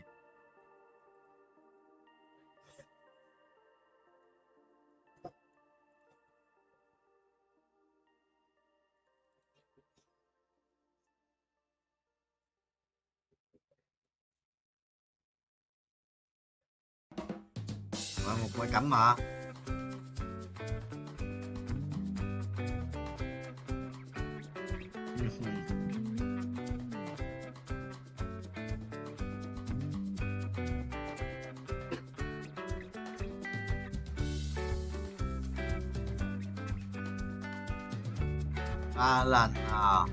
Ba lần nào đúng không? 30 giây.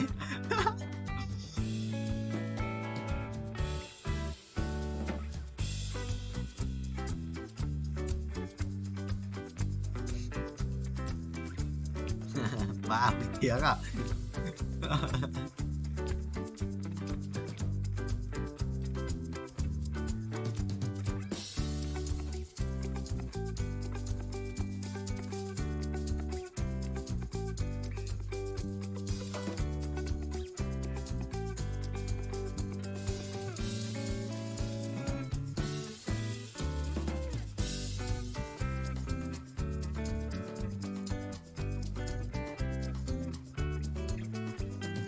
Để chơi nữa, bài cứ chơi.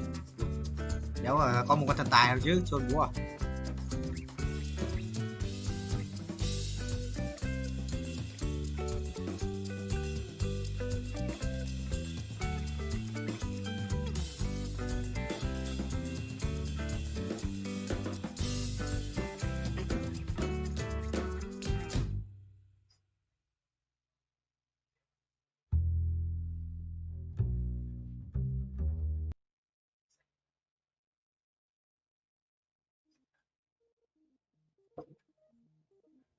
Chán quá.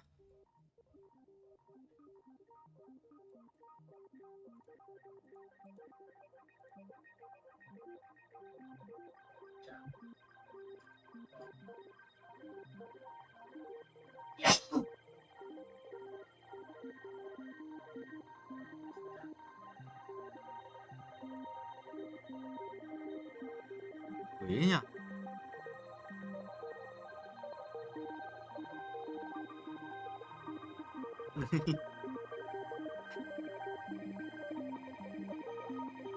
Rồi không phải. À à à.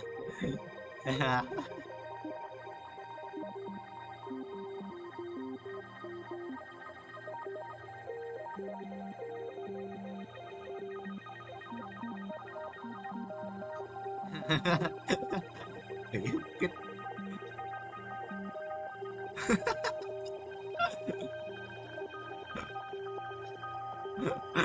gì đâu.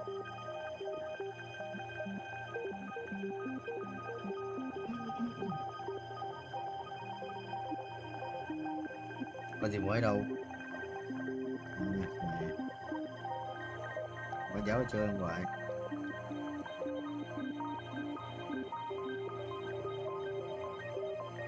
Cái này à?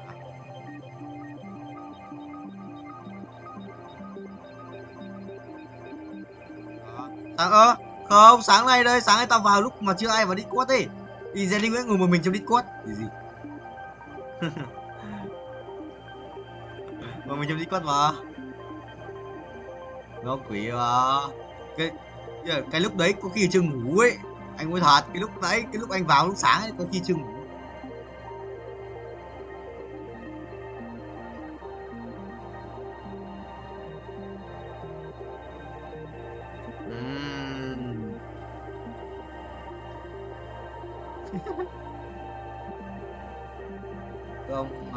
Không mà số 5 mà.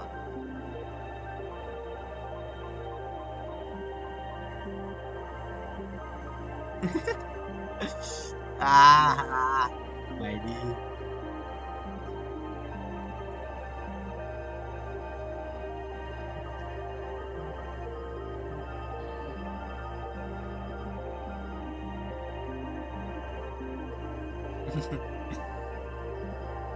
Dân tộc à. Udah belok kan?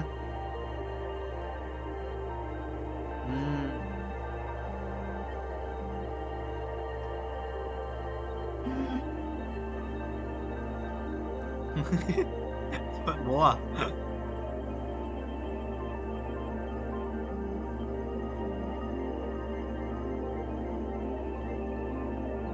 Chúng ta phải phóng vào cái chỗ mà có phải cái chỗ mà ga tàu kiểu chỗ ngay ga tàu ở trung tâm thằng bạn anh ở đấy mà, thằng anh của đấy, nhà nó ở ngay đối nhà không thằng Hải không, nhà nó ở ngay ga tàu luôn, nó vừa bước xuống ga phát là nhà Đỗ Ngọc Anh thằng áo thằng Doanh khác, thằng Doanh ở Hưng Yên mà, đấy ở Hưng Yên mà broccoli.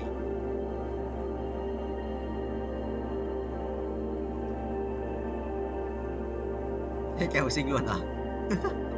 Chuẩn không?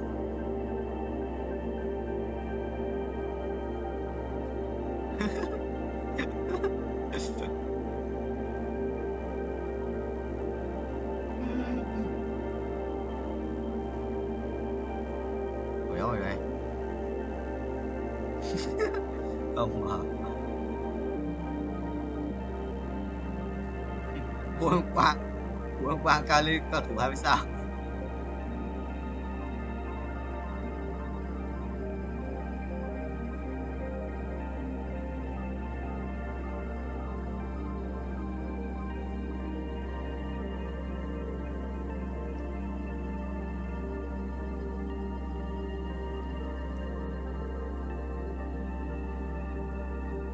Bạn là con gái à? Xinh lắm để làm chi à Tuấn? Xinh lắm để làm chi?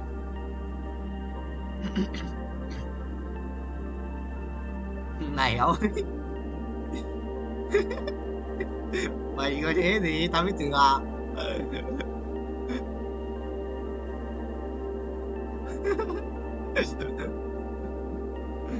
Đừng có. Em trò thôi à? Ơi, không muốn nhắc lại à? Không muốn nhắc lại à? Em biết tí. Gớm.